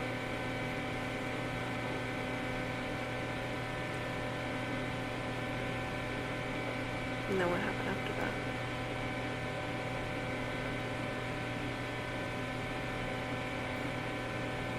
CC was first.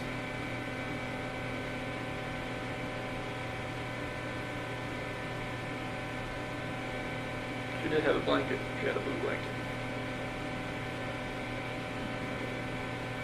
A Yankee blanket.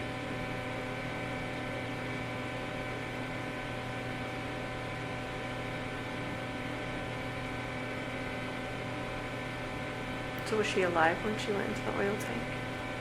No. I put the blanket over her head.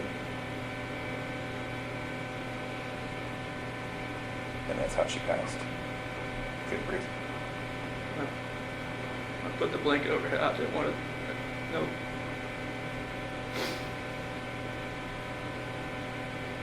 I strangled her right there in the back seat. Okay. What was Bella doing? She's sitting right beside her. Did she understand? Did she know what was going on? She didn't say anything.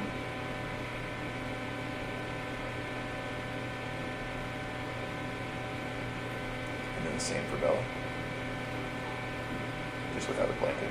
With the blanket. Oh, okay. I didn't look. It's like every time I closed my eyes, I just hear her saying, "Daddy, no," and that was it. That's what Bella said. I hear that every day. Do you really?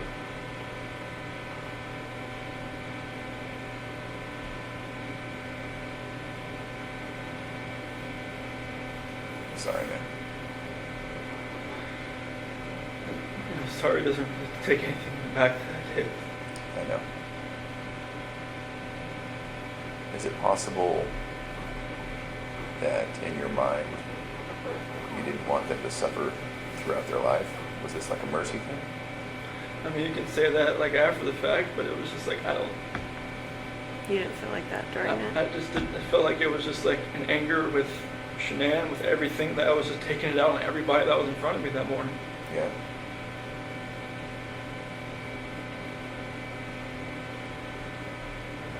I mean, kids growing up without their parents, they, I mean, depending on what grandparents or whoever they grew up with, seemed to be fine. But it was just like, it was an anger thing. It was just like, And what were you so angry at Shanann about? Like if you could pinpoint it. nothing that makes anybody to want to do this. I mean, you could be angry at your spouse like your whole life, but you should never have done anything like this. You should never let it get to that point. But I let it get to a point where I've never been angry before. Like, and this was like the epitome of being angry. Yeah. The epitome of like showing a rage. The epitome of like losing your mind. I mean, even like some people in here said, dude, like, the heck happened? You must have freaking snapped. And like, I just walk away. I'm just like, you know, it's I don't see it in my mind how it could have, like, you know, I look outside every day, I'm like, what could we be doing right now? But, you know, right now I'd have a 5-year-old, a 3-year-old, and more than likely a 1-month-old son. And a beautiful wife. And just like, right now it's just me.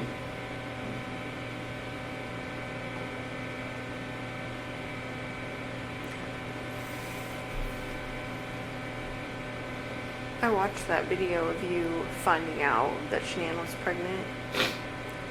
Don't seem excited. You seem like kind of in shock Scared. and yeah, like, oh fuck.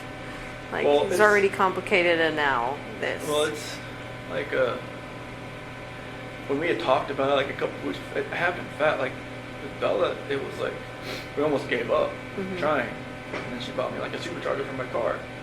And then with Cece, it was like we had to try, and then finally, but with Nico, it was once or twice, and then like 2 weeks later, she's pregnant. Is that what happened? Yes. It's just like it was more of like surprise, scared. I'm like, wait, what? Like You reminded- yeah. we just talked about this, like people have brought up the fact like, oh, she was probably pregnant before, like you guys even talked about it. I'm just like, it's not, no. Oh.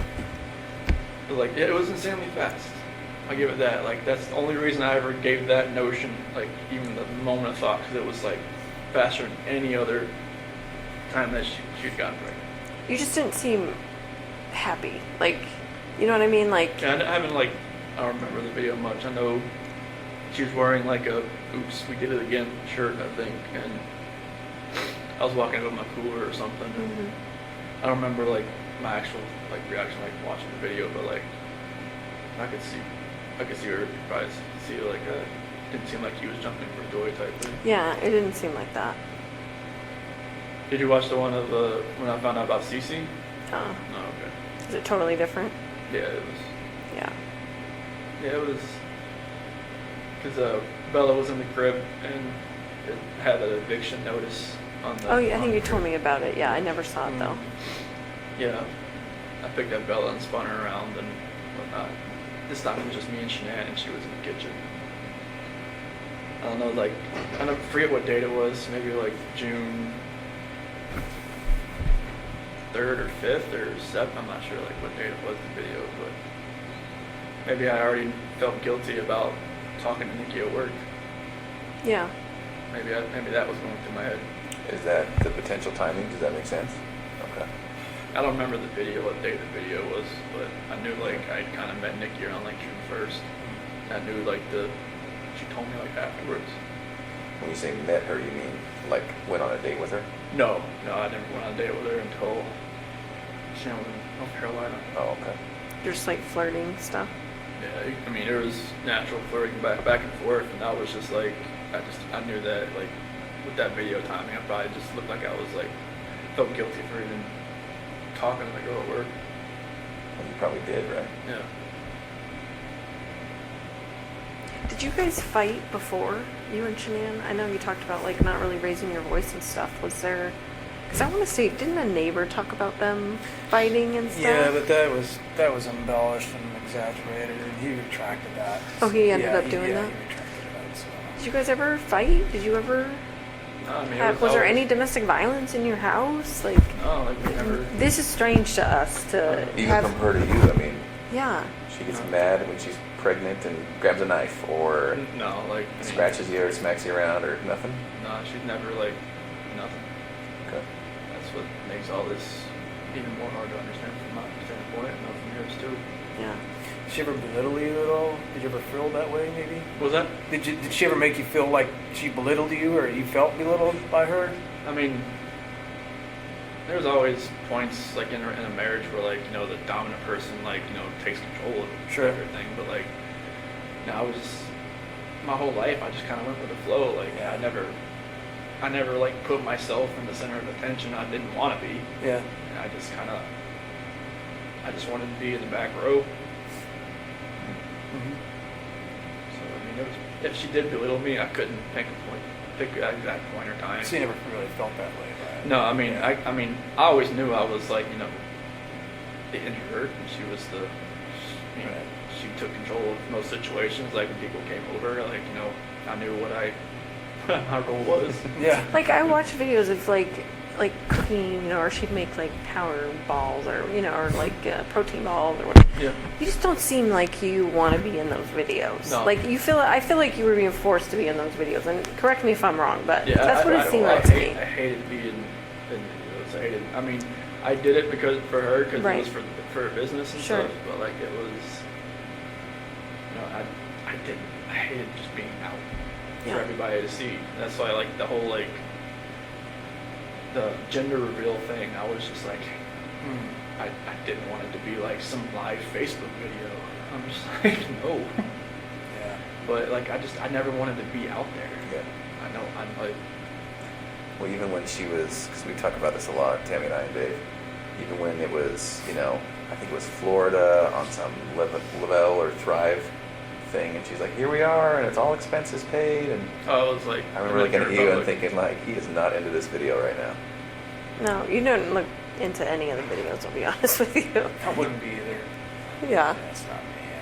Yeah, I get it. I don't I mean, know. I remember you talking about, like, she would even post stuff for you. Like, Oh, yeah. because you're technically a salesman, too, of Yeah, I was- Lavelle, of yeah, Thrive. that's 'cause, like she put me underneath her, and that like anything like any of my friends or stuff, like anything I do would help her. Right. So it was just I would send her pictures. Like I should take a picture with your patch. I'm like, okay, send it to her, and then she'd make a post about it. She'd eventually she was like, you need to take more control over like your business and stuff. I was like, I don't know what to talk about.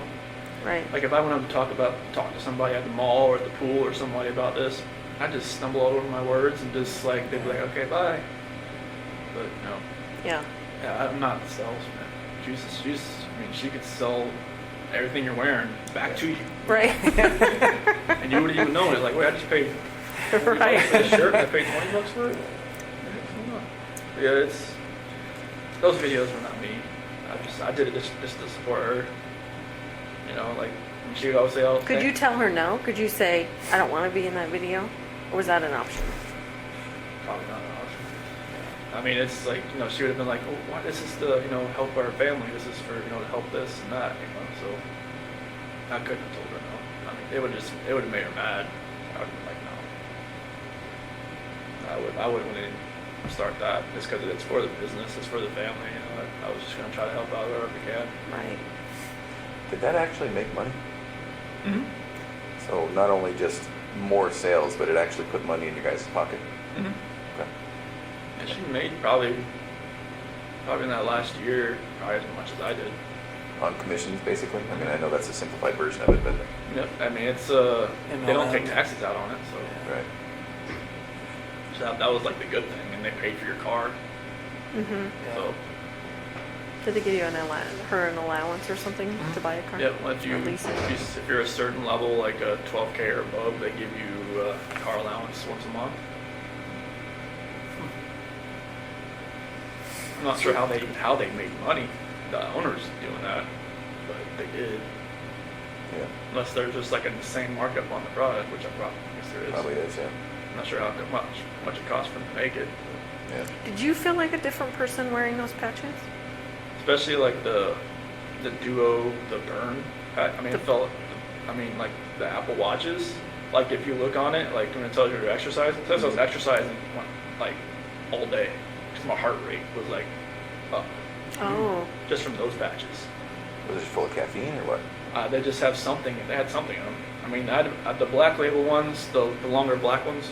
Those had caffeine in them, but it never had that effect. I mean, the Duo Burn ones, the ones that are more of like the fat loss type. It felt like I was working out all day, even though I wasn't. Oh, were you tired?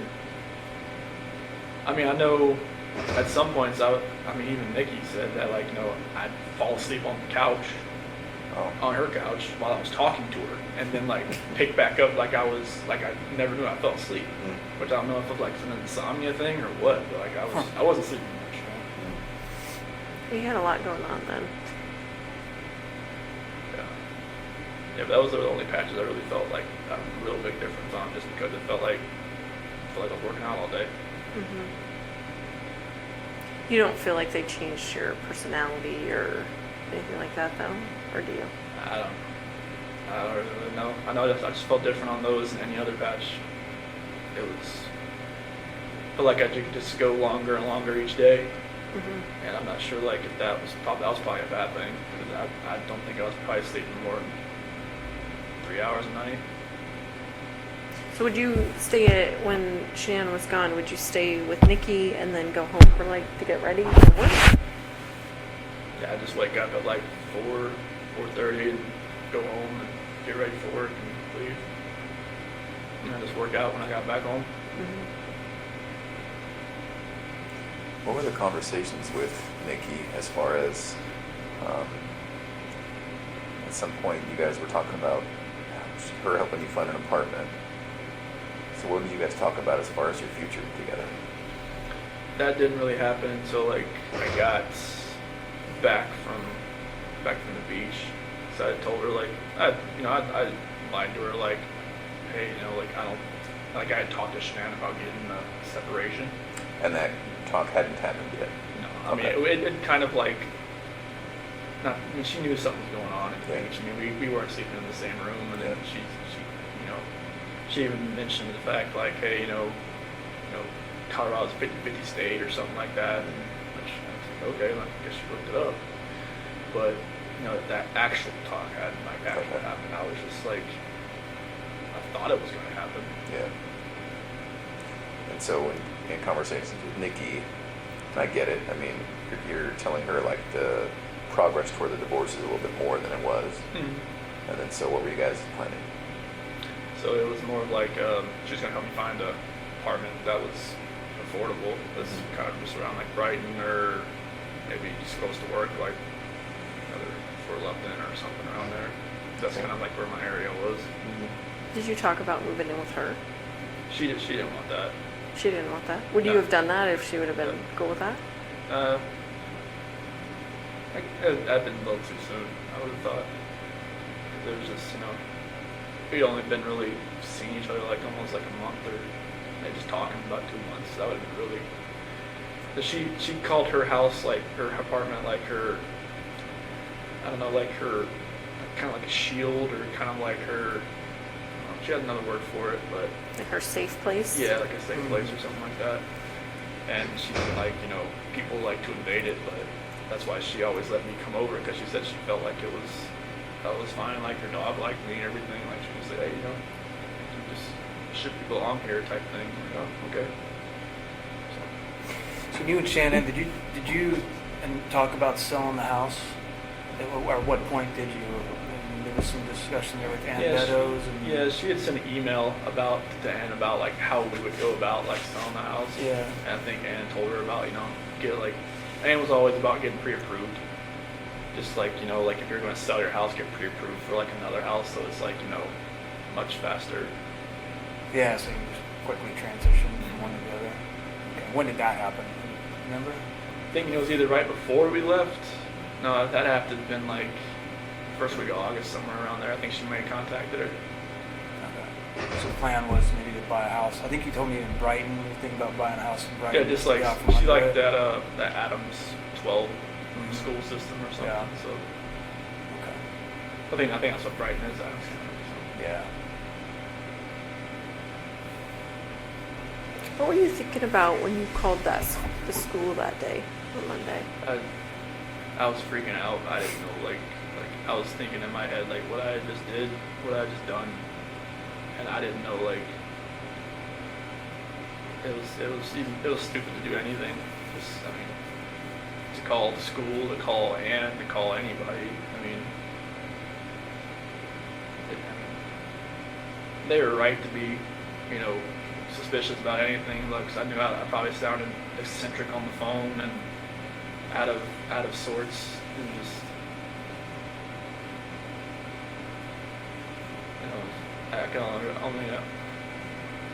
I don't even know what they were thinking when they heard me. I think they thought it was weird, but I don't know how you would not sound weird, like you said. So So are you 100% sure the girls were still around and alive when you drove out? Okay. And so that's completely accurate. There's nothing else about that. And they got in the truck. Okay. where did the blanket go? It's probably in the trash can or something, I think. In the trash? It wasn't it was still in my truck. Okay. We thought we saw some GPS where you had stopped by near construction roll-off dumpster. Is that true, or? I think that's like I dumped my clothes in there. So was that would have been on the way back to the house? In my neighborhood. Yeah. When Officer Coonrod was there? Okay. Was it one of those red construction dumpsters? More than likely. Okay. Did you pack new clothes? How did that work? I already have some in there because, like, in case we have like a spill or something. Oh. Yeah. If you ever get crude oil on you, you don't. Yeah, I have like 2 pairs of boots, all kinds of different stuff in there, just because like just one time I had to clean up a spill and I had defrost on, and I had like a headache for like 2 weeks because Oh. like the crude oil that comes, it's that. So I always have something in there. So where did you keep them after you took them off? Like, did you just change out there into your new other clothes? So like I dump my clothes in that dumpster. But that wasn't that on the way back? When you were coming? Like, you'd already worked the whole day, Yeah. right? I'd work No. I'd work like till like 11 or so. 11. Yeah. So that was back when Nicole Atkinson. Yeah, when she was Yeah, when she at my called. house, hit the doorbell, that's when I Right. knew someone was at the house. Right. Did you think right then, like, oh fuck, like, here we go? Or what were you thinking then? I didn't even know why she was there. I was like, I didn't know, like, maybe she had an appointment or something with Shanann. I didn't know. What did you think, like, that day, like, what you were gonna say? Like, what was your plan? Were you just gonna go home and be like, report to the police that your family's gone, or? I had, like, once, like, I had no idea what was going to happen. Like, after everything, I mean, I don't even know how I was even acting even normal to people that I was around. Because when, like, Troy and Cody and Chad and Melissa and all them, like, you know, when they showed up on the site, I don't even know how I was even being somewhat even coherent what I was saying, but apparently they understood me. So I didn't know what was going to happen. Like I said, this wasn't like something like some Criminal Minds type. Like, well thought out Yeah, thing? it wasn't nothing like You that. were just minute by minute at that point. Yeah, it was. I had no idea what was going to happen. So once the girls were gone, was it also just a minute by minute thing as far as the oil tanks? Yeah, I didn't know what to do. I mean, just thinking about an oil tank just makes me want to throw up. And was that just because it was in front of you and there it was and just presented itself? It wasn't a plan beforehand? Okay.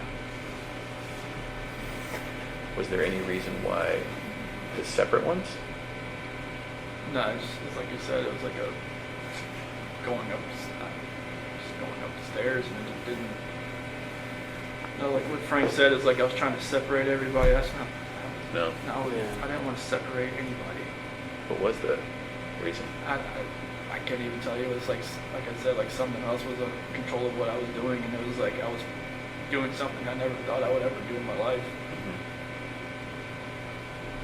Did you think there would be less chance of someone finding them if they were in separate tanks, or? I don't.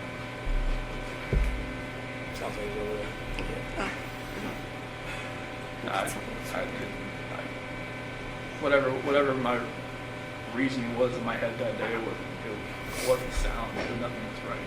And you don't even remember thinking about it? No, it was just like it was like a reaction of something that I wasn't even thinking about. Yeah. Can we talk about the trash bags? Do you remember that? Oh, There were two. okay. Yeah, it's trying to, because like she kept, I didn't want to, like when I was putting, there's one coherent, I guess, thing I had, like I didn't want the girls looking at Shanann while they were in the back seat. So what'd you do? I put a trash bag on one end and on her feet and on her head, so they didn't have to see. Okay. And they were just too little to kind of figure out, right? Yeah, they didn't know. Okay. That's good. I just know, like, when I was driving up there, I mean, you know, they were just, you know, sitting there just, you know, kind of asleep or kind of just like, you know, holding on to each other, laying in each other's laps. You know, I didn't.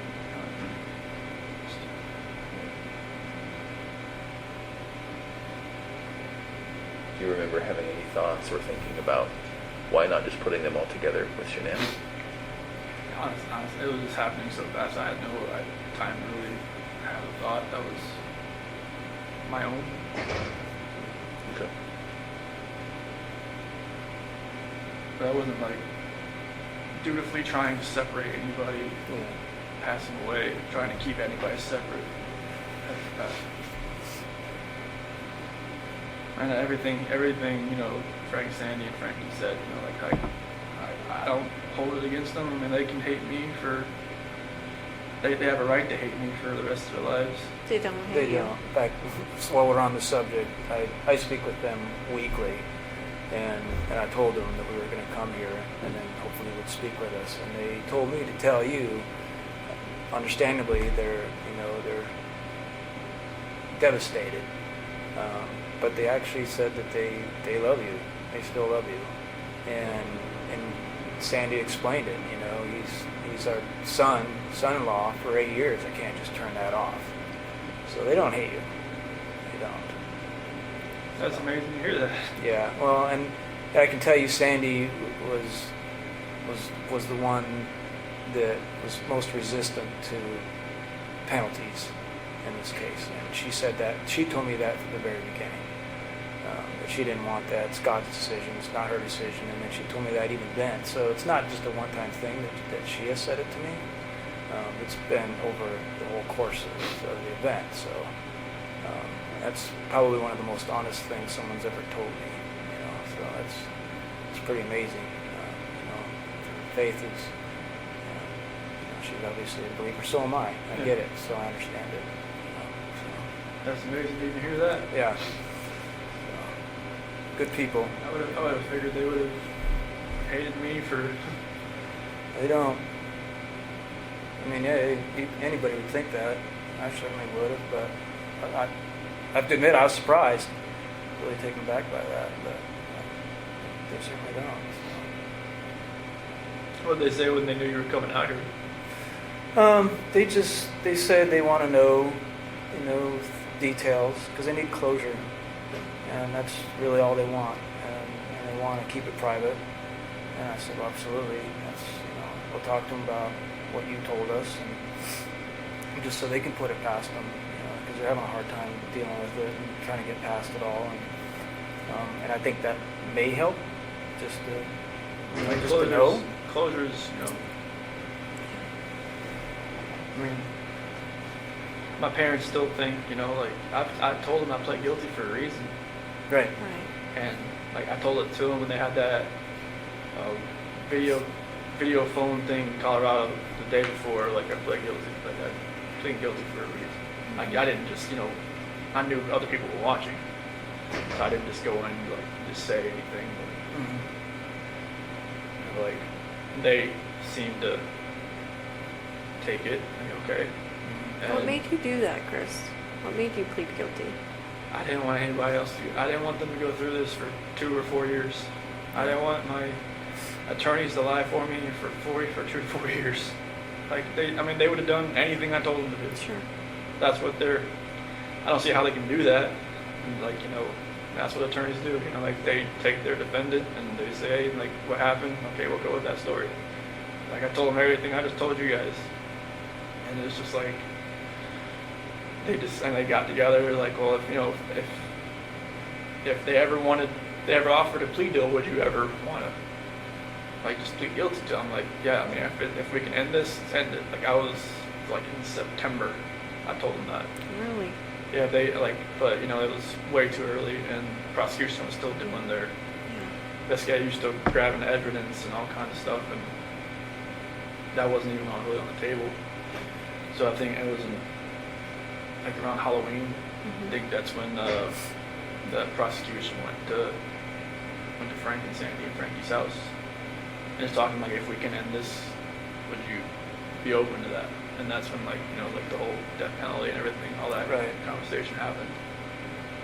And I guess they were surprised that it would just be over. Yeah. And We were all in shock. I'm not gonna lie. yeah, that was like, It's like we were going 100 miles an hour and then we just hit a brick wall. Like that's what it felt like to all of us. So I mean, obviously you had more time to yeah, I mean, contemplate it than yeah, us.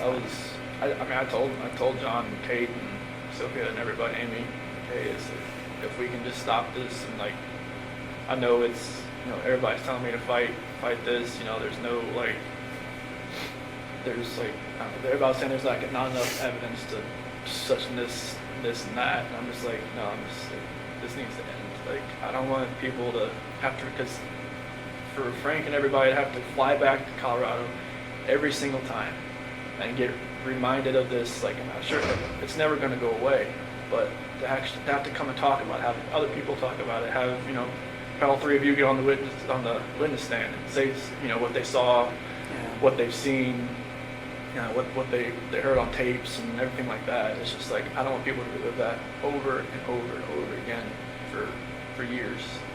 Like, if I could just end this for everybody, and then, like, if there's any closure at all, they could, you know, it could start then instead of like in 2022. Right. You know, like, you know, and everything just like, 'cause I know it'd only get worse for everybody. So did it have anything to do with you not having the death penalty? No, like, I mean, honestly, like, when I was sitting in that cell, I felt like I should have died. I mean, I was listening to everybody telling me, like, hey, if you do this and this, you can hang yourself in that cell. You could do this and that. They were like telling you stuff. Yeah, you could you do. could drown yourself in the toilet if you wanted to fill your toilet bowl up or something like that. It was, they've been there a bunch of times. And, like, you know, at one point I was listening to them. Mhm. You know, I was just like, you know, I just felt like maybe there's a different purpose for me somewhere. You know, maybe it's here. I don't know. Like, I prayed to God every day that He would move me away from Colorado, like, move me away from, like, the DOC there, because I just knew, like, 'cause they were saying there was a hit on me. They said if I was going to a DOC in Colorado, like, I'd last a week and I'd be dead. Because of, like, the gangs and all that kind of stuff. So, like, I just felt like God moved me here for a reason, and I'll, you know, hopefully I can help people that way. But, like, I didn't want my family, I didn't want Shanann's family, all of our friends, like, you know, having to go through that, because after a while I knew it was like, this stuff was everywhere. And I knew, like, all her Thrive friends, everybody, that was just like, it would just broke, just that hole in their heart just a little bit bigger every time. I didn't want that. I knew it would have gotten worse. I didn't want it to get any worse than it already was. Did you ever think about, well, you know, it could be very believable what I told him. It could be very believable that Shanann did, you know, end the girls. And so maybe if I tried to convince people that, maybe if I fought with my attorneys on that, maybe I could lessen it somehow. Did you ever think about that? Honestly, I never even thought about the story until you guys mentioned it. Yeah. You know, Okay. I wondered. I never even thought about it until you guys mentioned it. And what did you think about it once it got mentioned? It's just like, I just went with it. I didn't, like, you know, I knew my dad was out there. I knew it was like, you know, I knew they would probably believe it because, you know, my mom and my sister just never really liked Shanann. I knew that, like, you know, I mean, through all this, like, I got letters from some of my friends that even said, you know, when we went over to your house, we could see, you know, Shanann was more of a dominant personality and more of like, you know, you're always helping with the kids and everything. Just, you know, you're a great dad and everything. We could see, you know, a couple things that I never saw or, you know, whatnot. And even my best friend Mark even said, you know, there was always, you know, something, you know, I didn't really get with Shanann. I was like, nobody ever told me any of this stuff, but okay. But yeah, it was, I never thought about that story. And, you know, that's what my attorneys were going with. Yeah. And then, like, I think it was probably the second week I told them, like, what had really happened. What did they say after that? They were quiet. They were writing it down. They were, they said they wouldn't judge me, so I told them. I told them everything that happened. And they, you know, appreciated, like, I guess, you know, most of the time, you know, their defendant or their, you know, defendants don't, like, tell them actually what happened. No. Yeah. They just, you know, tell them, all right, get me out of here. And this is what happened. But I told them what happened. I didn't want them going, if this was going to go, like, anywhere in the courts, I didn't want them to be under a false pretense and, like, get surprised. So I know, like, there was probably things that you guys probably knew that maybe if I lied to them and just tell them, no, this is what happened, that it would have like made them look, you know, foolish and stupid and just like, you know, unprepared. And I'm just like, this is what happened. And they, you know, they appreciated me telling them that. So now they would be prepared. And that's when they were saying like, you know, if it was ever, you know, if we ever went to them, the prosecution, and say, hey, if we could end this, would I be open to it? I'm like, if it could end, send it. I know there was like, wasn't her phone found on the couch or between the couch cushions? Like, did you plant all that I stuff? just threw it in there. You just threw it in Yeah, there? I was- Why did you do that? I don't know what was going on that morning. Like even like, you know, her watch, her phone, like you know, if I was actually like, if I'd planned this, I would probably just take it out to the field or something, you know. But, What you about know, her ring and stuff? What were you thinking about that? It's like, you know, maybe she actually really wanted a divorce. Maybe she didn't want to fix it. Just put it there on the counter. She took it off? Or did you take it off? I took it off. Okay. Oh, so that would look like she was saying, I want a divorce, I'm leaving it here when I'm taken off. I see. So the phone and her watch and the couch, was that morning before you left to go to service? Okay. That's, I think, Nicole's son found it or something. Yeah. What other things did you do that maybe we even missed? Tried the phone and the watch. You know, I think I threw the therapy book she wanted me to read in the trash. That was that morning? I think so. Were you trying to make it look like she threw it in the trash? I don't know. I just like, Oh. I just didn't think nothing was ever going to work again. So I didn't know what was going on. Did you go down to the basement? I thought the basement door opened. Yeah, the door is open, but yeah. So there was a lot of movement, you know, I think it was around 4:26 or something. And the garage door opening, the basement door opening, and then of course the living room sensors and all. Do you remember what you were doing all during that time? Other than You had a lot going of in and out the steps, I'll garage. just say that. Okay. So like the basement, I'm not sure. I mean, the only thing I really have down there is my workout, the bench press and whatnot. Do you remember going down there for anything or opening that door for anything? Did you think about, well, maybe I'll take her out that way, or is it a walkout basement? No. It wasn't at your house. No, Okay. it's like a garden level basement. So Okay. But no, I don't remember really. What's that? I don't think I worked out that morning. Like, were you packing your lunch in the kitchen? Like, did you Oh, have to yeah. do all that normal Yeah. stuff? Yeah. Okay. Yeah, I definitely packed the lunch and everything. Did all that, but I don't remember about the basement. Unless I just worked out that morning, I just don't remember. I don't think I did. So one of the more, Unless there was a trash bag down there at that time. I don't know. Yeah, you got trash bags from there. Maybe there wasn't any in the garage and I went down there and got one. Do you normally carry a roll of trash bags in your truck? No. So there was a roll in your truck. There was? Yeah. Maybe I just grabbed it and brought it with me then. That would have been kept in the basement, maybe? Or Basement or the garage. or the garage. I'm sorry, what were you saying, Graham? one of the more kind of poignant or tender moments in all of this was seeing you with your dad when he came in. What was it like when you picked him up at the airport? It was very strange. It was kind of like I almost knew this was probably the last time I'd ever see him on the outside. In my head, I knew that. Yeah. What'd you guys talk about? Honestly, like he just wanted to talk about sports. He just like, you know, he's always the kind of like, you know, distance himself from like a problem type thing. Like, you know, when like if there was ever an issue or anything like that, he always want to talk about like just bring up like when I was trying to get him to quit smoking like all the time. Like that's after like I graduated high school and whatnot. He would Are you talking about cigarettes? yeah. Okay. And he would always like just change stuff. He'd be like, oh, you know what happened in the race? Football, just something. I mean, he just never wanted like, you know, he said, okay, yeah, I'll get to it. And he just, boom, something else. And I just kind of felt like it was kind of like that. Like he asked like a few questions, like do you know where they're at, and do you think you know where they're at or anything like that. And I just told him no. And then like just want to talk about sports and just like normal things. And just kind of, I'm not sure if he maybe knew anything. Maybe he kind of figured out something maybe happened and just wanted to talk to me as his son. Is it possible he saw that you were in a stressful situation and wanted to do what he always did, make Yeah. things comfortable? I think that was a good way to put it. I bet you picked up a lot of that from him.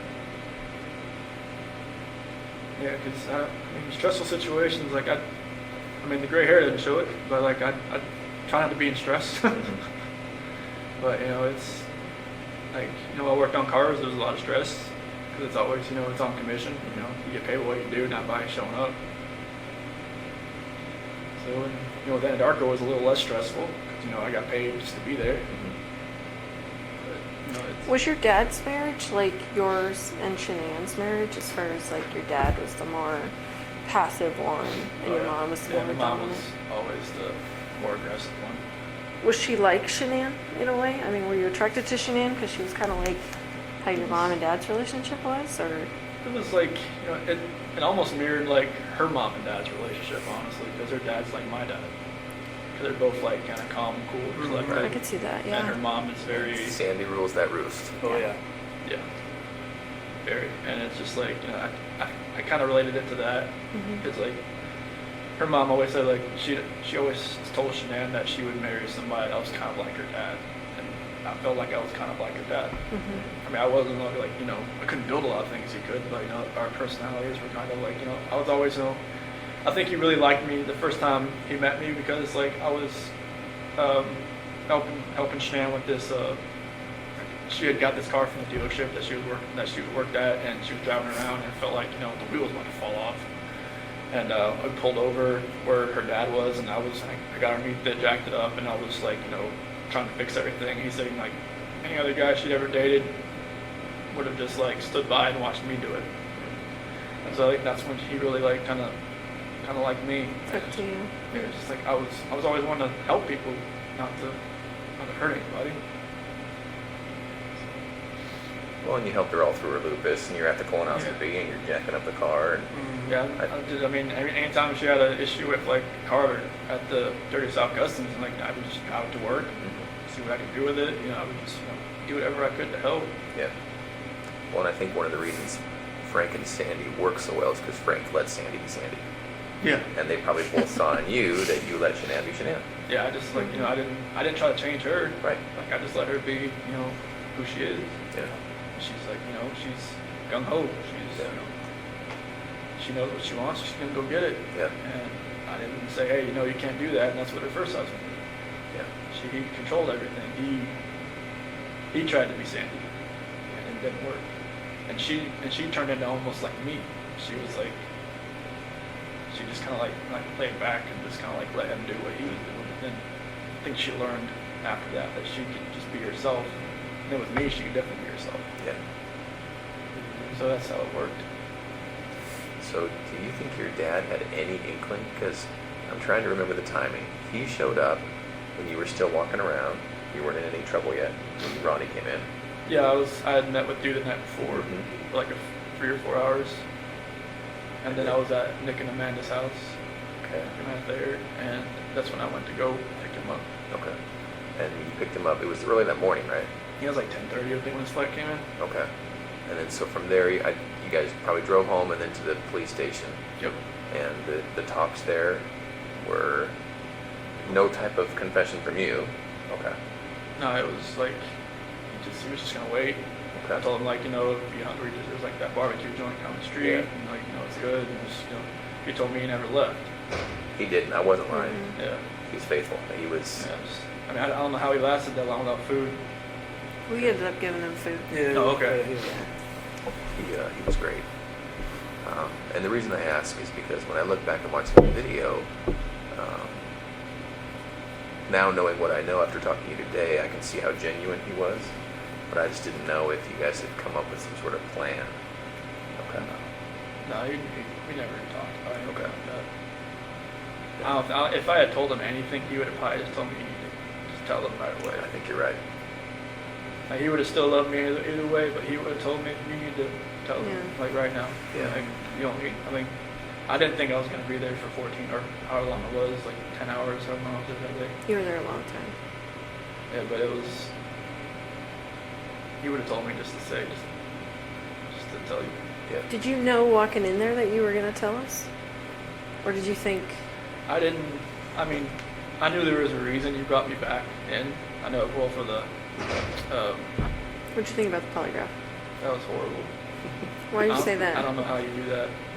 Why did you say that? Because Tammy's a torturer. I'm not. No, like, I mean, Tell you, me. you answered, you asked me questions for like 3 or 4 hours beforehand, and then you do the polygraph, and it's like you just break down somebody's brain to where like, Too it's like much or too what? much. Jello, and it's just like, I know it's you guys have a job and you have a plan, and that's you executed it. She's thorough, right? There's just No. there's Yeah. no way to get out of there without the truth. No, I mean, I kind of knew like because right when you asked me about like Saturday night, when I told you about the rocking, I was like, man, she was like going through her head. And I was like, why? Well, we did know, we found out about Nikki right before the polygraph. I figured that out after with meeting with John and everybody that Yeah. she had met with somebody from the CBI, like on the 14th or the 15th. I was just like, they were talking. Oh, okay. So you already knew. So, but I mean, I didn't know how extensive it was, but yes, we knew. yeah, I mean, walking in there that day, just walking into that room, I knew I wasn't walking out. Yeah, Just the feeling I had walking in that room. yeah. Just seeing, I mean, I don't remember if the polygraph stuff was already in there. I think it was. It was, yeah. But it was, I knew I just feel like sometimes when people, you know, do the bad thing and they stay, like, some part of me thinks, well, I think they're here because they really want to tell us what happened. Because it's not normal that you want to keep all that in. Like, that just kills people on the inside, and I could tell it was killing you that day. Yeah, I mean, it was just like that. The 13th when I slept in the house, it didn't nothing. I don't think I slept maybe like 2 hours because I just finally just got so tired I just fell asleep. I had every light on. Nothing felt right. What were you thinking about during your media interviews? I didn't want to do it. Why did you do it? Did you feel like you had to do it? I felt like, they would have just kept knocking on my door until I answered it. And like, I didn't even set it up, but Nicole Atkinson set it up. She told me, hey, Fox Is is she gonna, the one who set it up? she said Fox is going to be at your house at 10:30. I'm like, what? Like, okay. And I think I even called you about it. Like, what do you recommend that I do? And he's like, it's kind of up to you. I'm like, okay. And I called one of her friends. What should I do? And she said I probably wouldn't do it, but I just felt like I don't even want to know what I said, what I looked like on there, because I knew it. Some people said it just made it look even worse after the fact, but It didn't look good.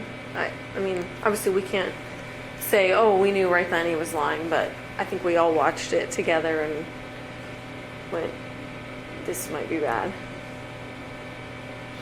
yeah, I mean, I had that feeling after I watched it. So I could kind of see it in your face. it's like I was just lying to more and more people, and it was just like Do you have internet access here? no. Say don't get into that trap that everybody's in. Just watching all What trap? that. Oh. The social media trap and all that. No, It's they don't. ridiculous. They don't let you have social media here. Like, I think some of the GP guys are getting like these little like tablets or something that are like the size of like a older iPhone or something. Mm. But I think they can use like email. But I'm not sure about like social media. No, definitely no social media. But like, I'm not sure about internet or not. But this place is kind of like a dead zone pie for phones, anyways. I would think. I don't know, we're getting service, which is weird. Yeah. I didn't think we would. We are here. Yeah, right in this room. Maybe this is kind of like a hub of Yeah. computers. Yeah, that's This true. is the spot. Yeah, computer room. You would hope they'd have some Did you talk to Nikki afterwards? After all this happened? On the 13th and the 14th. What was that conversation like? It was the 13th. It was kind of like, it was more text and then maybe a phone call, like a phone call.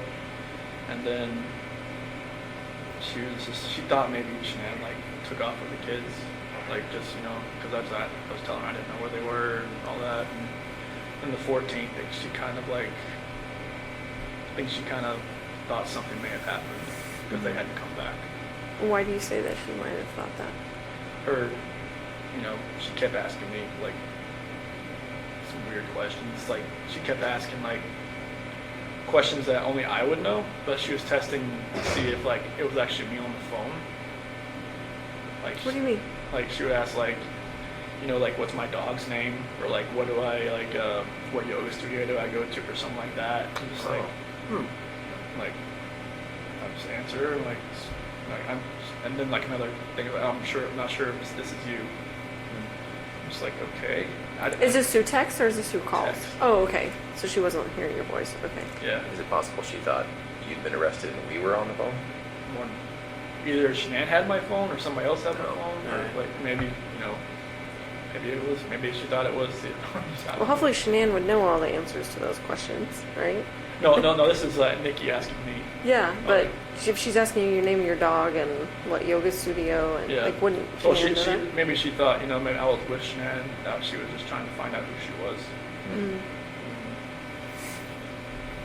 But yeah, like some of the conversation, like on the 14th, got a little weird. I think that's when she met with CBI or something, or FBI. I'm not sure who she met with first. So she talked to you after she met with? No. Oh, she That did. was like she had told me like, this is the last time you'll probably hear from me. I'm going to stay at my friend Jim's place while this is all going on.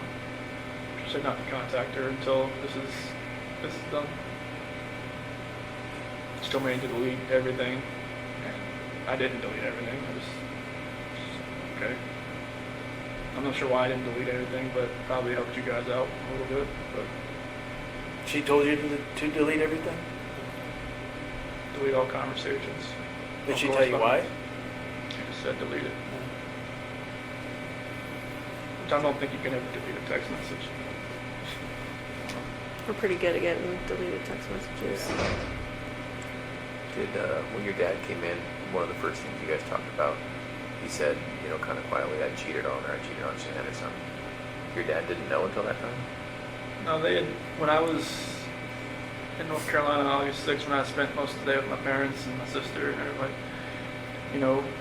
they had, I had told them like something like, this, I don't think this is going to work, like, with what happened with the nuts and everything, and they're not being able to see the kids, they're like, this is the first time they had talked to me, and pretty much. Oh, because you went 3 weeks or something, right? Yeah, because Shanann told me to call him while I was at the beach just to smooth everything out, because she was like, all right, whatever's going on in your head, you need to fix this. But she didn't want the kids to see him. She didn't want to see him. And then like when I did see him on August 6th, it was after I went and saw my grandmother. She's in a nursing home. And she still wouldn't go see my parents or anybody with the kids. So I just told her to leave me there, and my dad would come pick me up, and spent the whole day there. And I just they were they said they want to see the kids. They just don't know if they could ever just forgive Shanann for everything that happened that day. I guess I'm not sure like everything that was said that day when they had that argument, but apparently it was like a knockdown, drag out, like bomb that went off in there. Pretty hurtful things. Yeah, I'm guessing so. And they just don't know like if they could ever forgive her or not. And I just like I never told them about like cheating on her. Like they even asked me, is there somebody else? Oh, did they really? Yeah. So they could kind of sense maybe something's going on. Yeah, because Nikki was texting me the entire time I was over there. Oh. So like, they could kind of see like I was texting somebody, but it was like maybe they kind of knew. Like even like when I was in San Diego talking to my friend Mark, I told him about Nikki, but I didn't tell him like I was gonna meet up with her. Okay. I told him that I was trying to like I should have just told him right then. Maybe that would have helped me. I know maybe he had an instance where there was some girl coming after him, and she was engaged, and he ended up getting with her, and then were together, and then she cheated on him. Is this before he was married or during? It was after. Okay. But like he could have, helped me, but I just, I never told him the whole thing. That, it was a lot further along than I wanted it to be. That's interesting to think about, right? Because your dad could have given you some good advice. Yeah, everybody. Now this is my friend Mark. Oh, Not my I'm dad. sorry. Okay. Yeah. When I was in San Diego. Oh, I gotcha. So you think you told Mark about that and hoping that he maybe questioned you about it, or? Well, I was, because Mark, my best friend. I grew up with him since I was like 8, 9 years old. Yeah, So like, he had been married before, and it didn't work out because they were stationed together or something like over in Korea, and I should have just kind of just came out with like the whole story, like I just told him there was this girl at work that I've been talking to, but I'm just distancing myself from her, Yeah. but that wasn't the case. I was just letting it exponentially get worse. Right. If I had told him like, hey, Yeah. he would have been like, whoa, man, like, all right, take a step back and look, Yeah. Right. and like, don't like fall into that trap, being you're gonna be alone for 5 weeks. And there's times I wish, like maybe Shanann didn't have to go away for 5 weeks. Maybe we all just went for 1 week. Yeah. Nothing would have ever happened.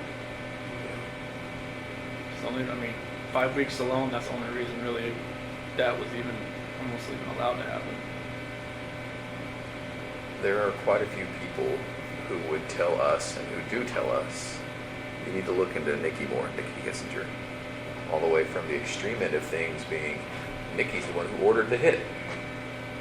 She was there, hiding in the basement. She was there. So the extreme is she's the one who told Chris to do it. She's the real problem. All the way, that's the extreme side, and then all the way to, well, there were these texts where she was infatuated, she was in love, she was saying how good Chris was in the sack, and maybe we should look at her more. What would you say to those people? Like, she had her moments where I had to talk her like off a ledge kind of deal. What does that mean? It's like, I guess after the fact, there was like videos of her that she was like recording herself because she was like bipolar or something. I never do that. But it's like, and she would get worked up about nothing. She would just like, she came to my house once because I think it was like July 4th. I didn't have to work that day, so I didn't like get up at like 4 o'clock and go home. And Shanann had called me like 10 times in a row, and I didn't hear it because I was sleeping. And I was just like, and she was pissed. Shanann was pissed. And like I called her on outside, like, where are you at? Like, what? Like, I was like, I didn't have to work today. It's like, you called me at like 5:30. It's like, well, the kids want to talk to you at 7:30. I'm like I was sleeping. She's like, she just like, screw you, like, like I don't know where you're at. And I went back inside. Told me like, I gotta go. And she was just like, okay, are you coming back? I'm like, probably not. So wait a minute, you kind of lost me there. Were you at Nikki's place when Yeah. Shanann called you? Yeah. Okay, and so you were sleeping in her bed. Yeah, because I wasn't going to work that day because I I gotcha. didn't have to that day. It was Okay. the first holiday I ever had off. And, Shanann was pissed, and, it kind of pissed Nikki off too that I left. But I think that's when I'd called Nikki later, and she was like, she kind of realized that, she'd always be like, the second, she said second fiddle. Sure. And because that's how I probably would come back that day. Just, I don't want to be anywhere else when Shanann calls. She was already pissed. So it was stuff like that where she would she would go. She said she would go on like websites and look at like, will a relationship work with somebody? Like, will a mistress work? Will a mistress turn into a relationship? That's what Nikki was looking at? Yeah. She would tell you that, or you She heard told that? me that. Okay. Yeah, she said that she would go on websites and look at stuff like that. I was like, why do you even look at stuff like that? She's like, I just want to see what other people have experienced. But so that confuses me though, because I thought earlier you were saying she thought you were heading toward a divorce. So why was she looking at herself as a mistress? This was later on. Oh. Like, okay.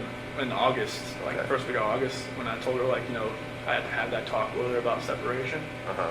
That's when like she started looking at like apartments and stuff. But like during our July relationship type thing there. Oh, I see. That's when she was looking up like, will it actually work? Okay. She told her friend Brittany about it, I guess, and Brittany told her not to do it, but she said she'd already made her decision. Okay. And so, are those people absolutely wrong about Nikki?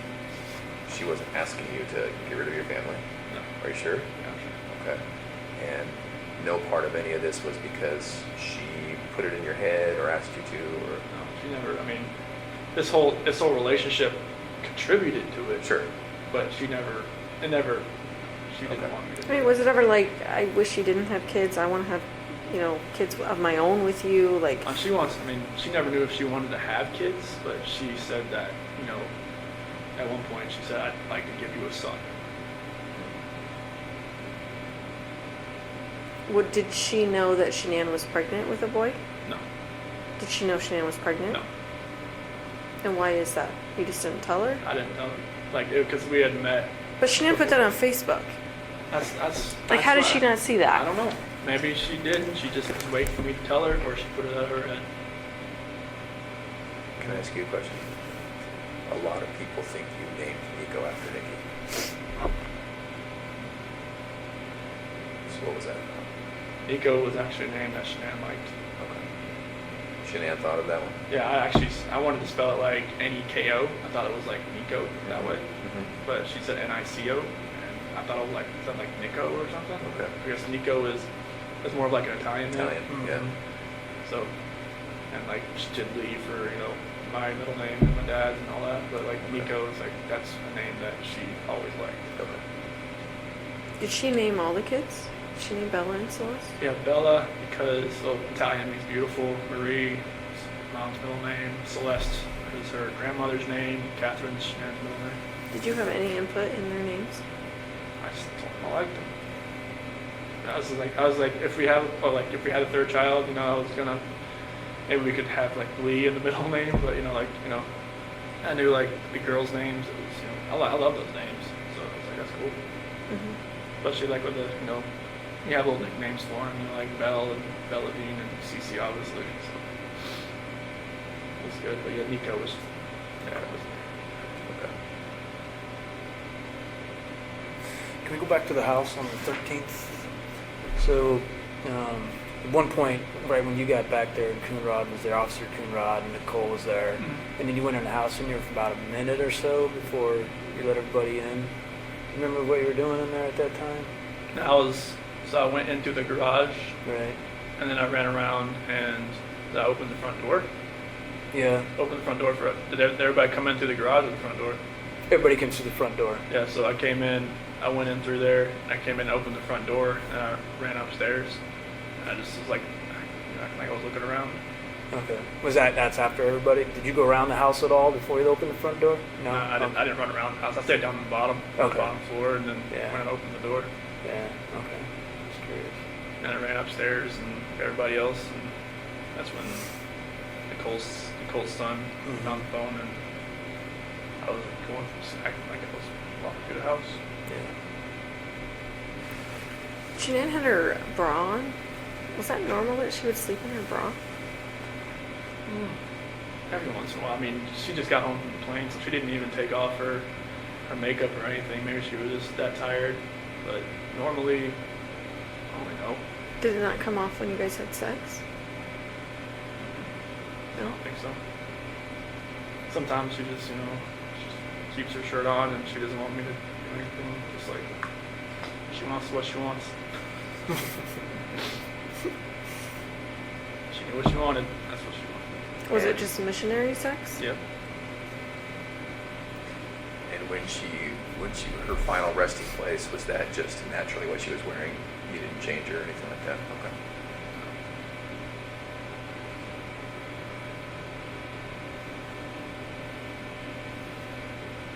Did you have to see any of that stuff?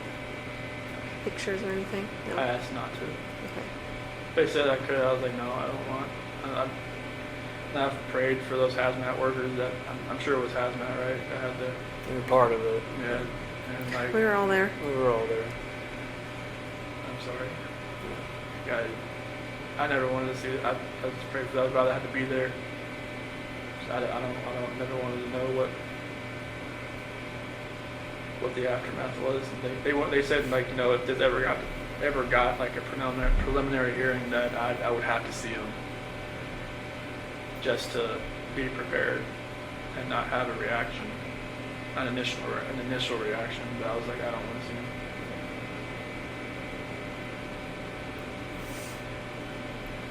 Do you feel like your lawyers were fair to you? Yeah. Yeah, I mean, they were my only human contact, really. Yeah. So they're kind of like, almost like a guidance counselor almost. Yeah. Did you feel like you were driving the bus though, with your decisions you made? Yeah, I or mean, no? I was like, you know, there was a lot of things I didn't really know what was going on behind the scenes. Like, Sure. maybe there was a lot of things they never told me. Like, you know, like stuff that came out like afterwards, like the whole Nikki Kessinger article in Denver Post and all that kind of stuff. They told me like afterwards and everything, but it was. I always felt like anything I was telling them, they were gonna do.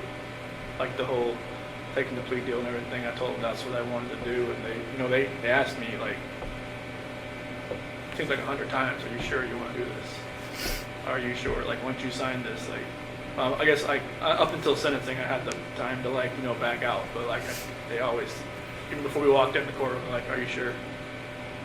It's like, yeah, this is it. Like, okay. They never told me this is what you have to do. Mhm. They always just said, this is your decision, you know, like, if you want to take this farther, we're, you know, and John said he was right, he had all kinds of motions written, all kinds of stuff that were like really creative, and because he'd never been in something like this before, and he was ready to fight, and I was just like, I didn't want you to have to do that. Not for me, not for something that the story isn't true. Yeah. Because it would just only gotten worse Right. for everybody, for all three of you, for everybody that was involved in it. Are you still glad you did? Yeah, I mean, I never thought I'd be in prison the rest of my life, but like I don't want people to have to keep going through this every day of their lives, knowing that, you know, there's a trial hanging over their head, or I mean, if it ever got that far, I don't know. But like, I didn't want people to have to relive it every day. Yeah. Did they have to ever see the pictures? Say that Did again? they have to ever see the pictures? Frank and Sandy and all them? No, they never saw it. They saw some things. They didn't see anything of that. Okay. Yeah, we shielded that from them. That's one, like, I just didn't want them to have to see anything or hear anybody talk about anything or any part of it. Or like, you know, anybody bash their daughter, you know, like anybody to ruin, like, you know, to hear what, you know, some of my friends had a negative, you know, impact on her from her, or like had a description of her that didn't match, you know, something like that. I didn't want them to hear that either. Like, I didn't want them, like, you know, anybody have to trash her memory. Like, I wanted like them to know, like, she was, you know, she's loving life, she's beautiful, she always helped everybody else, all her friends, her Lucas friends, everybody. I just wanted, I didn't want anybody to take away from what she did.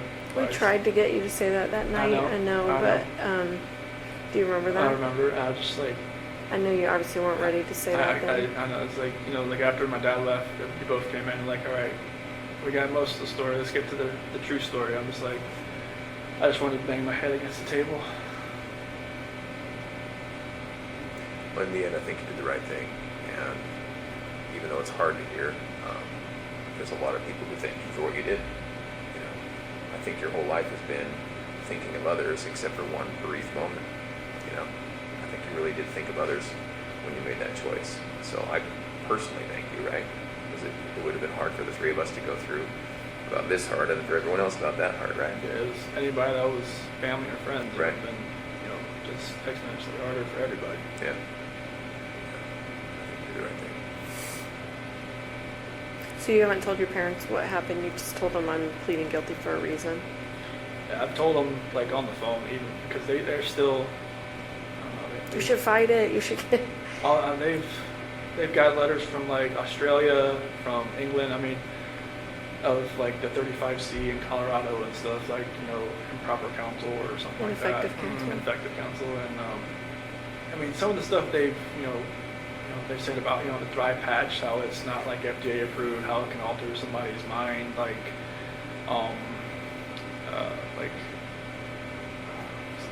something. There was some kind of condition, but there was something else they call like CPSD, complex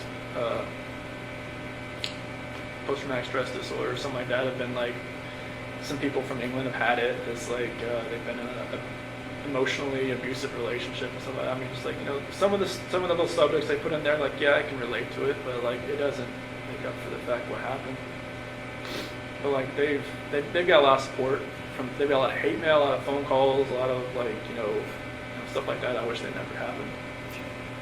But they get some support, which is good. But on the phone, they still think, there's a chance that I could get out. Yeah. I mean, you don't want to ever think your kid's going away forever.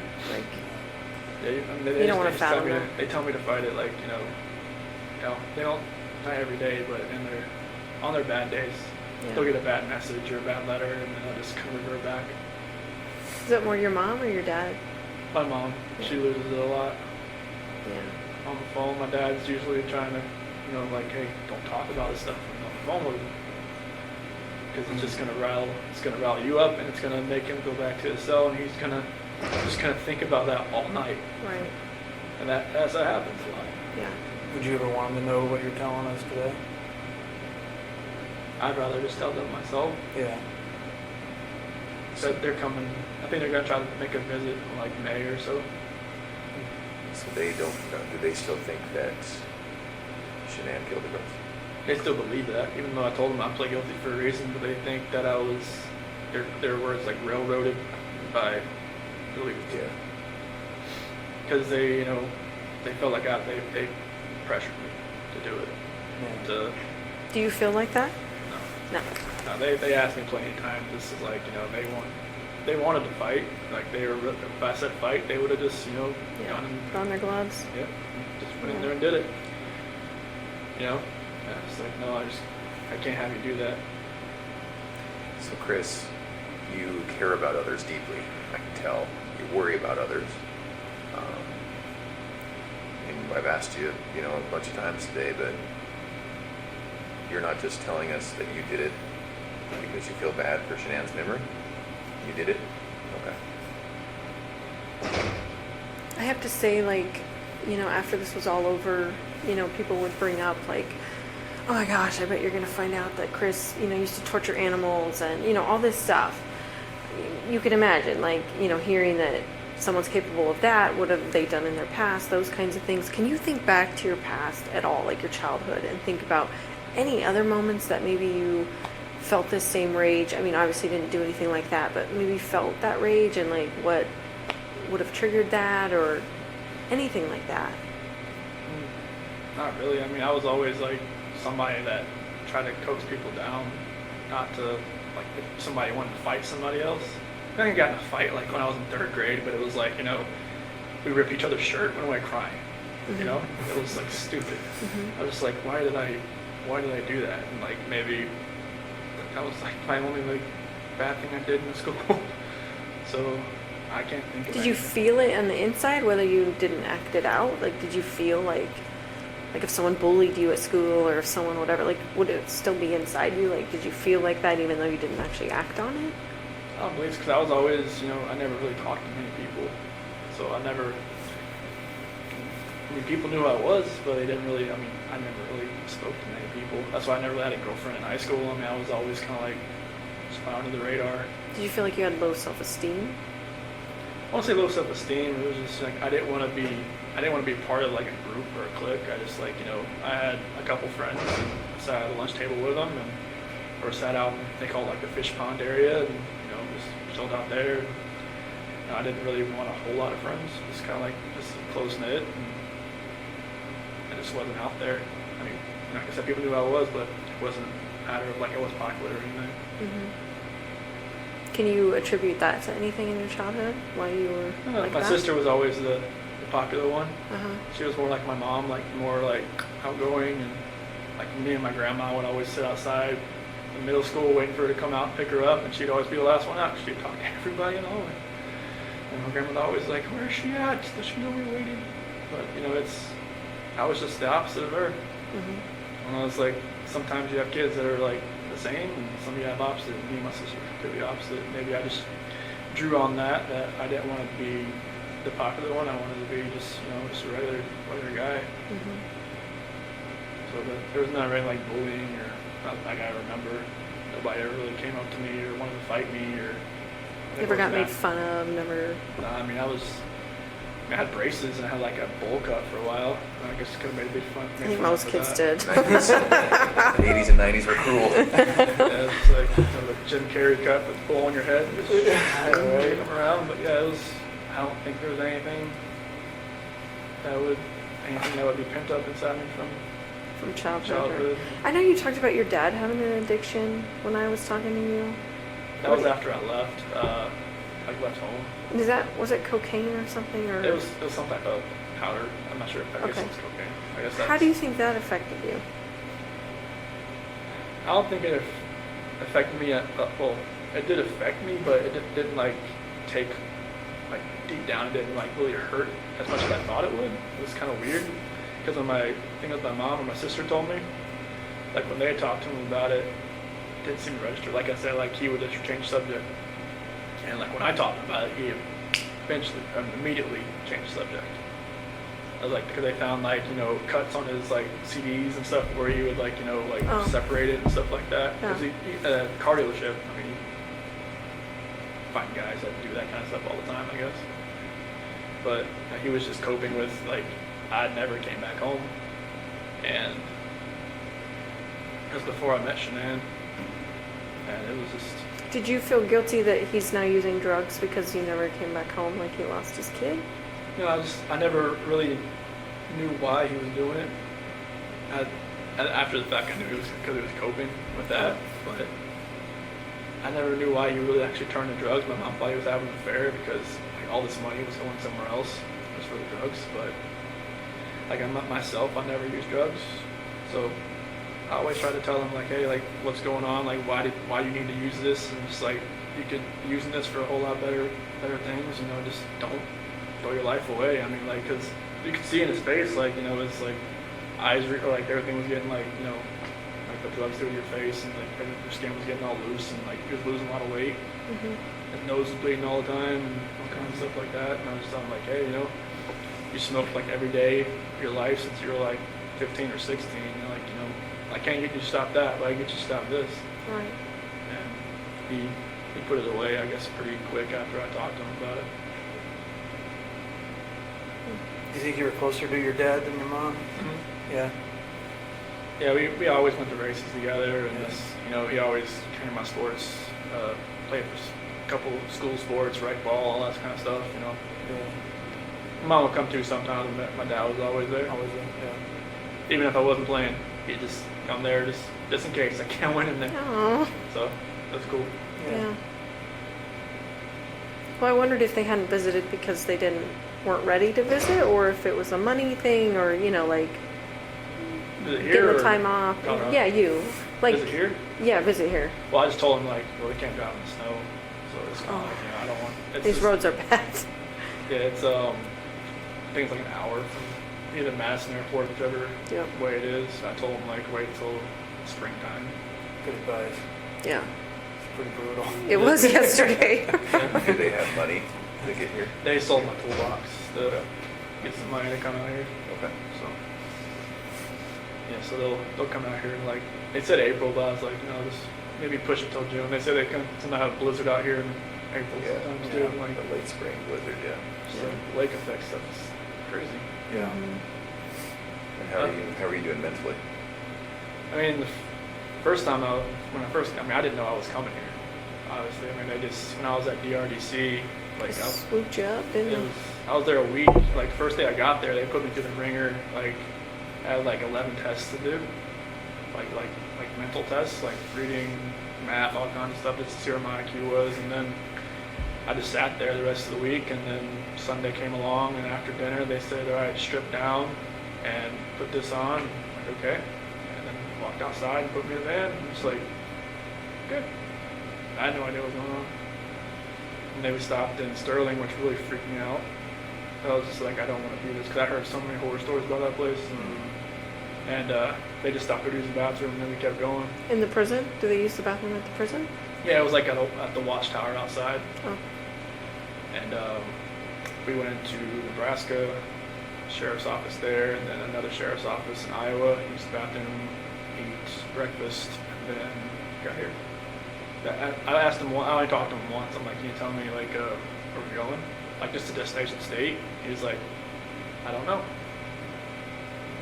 So it was like one of those, like, transport vans, like, where it was, like, had just the middle where I was sitting there, and I could see out the window, and I could see, like, they would put in an address each time. Like, they had, like, 4 sets of addresses to each one they had to go to. They just would never tell me where we were going to end up.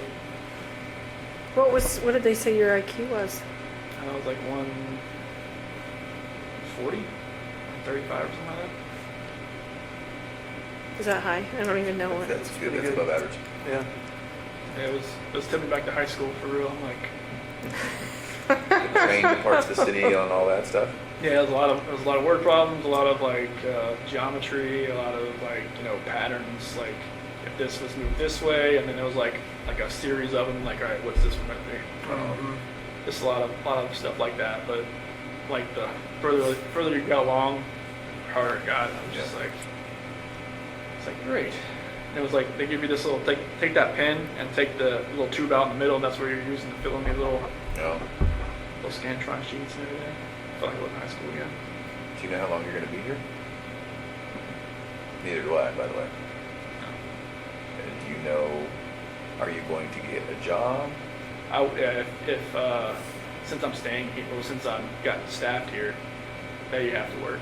Oh, so what's your job now? I don't have one yet. Okay. They haven't moved me out of the acceptance and evaluation, assessment and evaluation You're project. still in that phase? Okay. And how long will that take?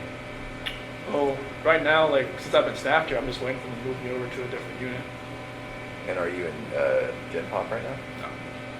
No, I'm in a unit. There's like 11 or 12 of us on there. There was like 22 when I first got there, but they've been transferred to the other prisons around Wisconsin. And what are the other guys like?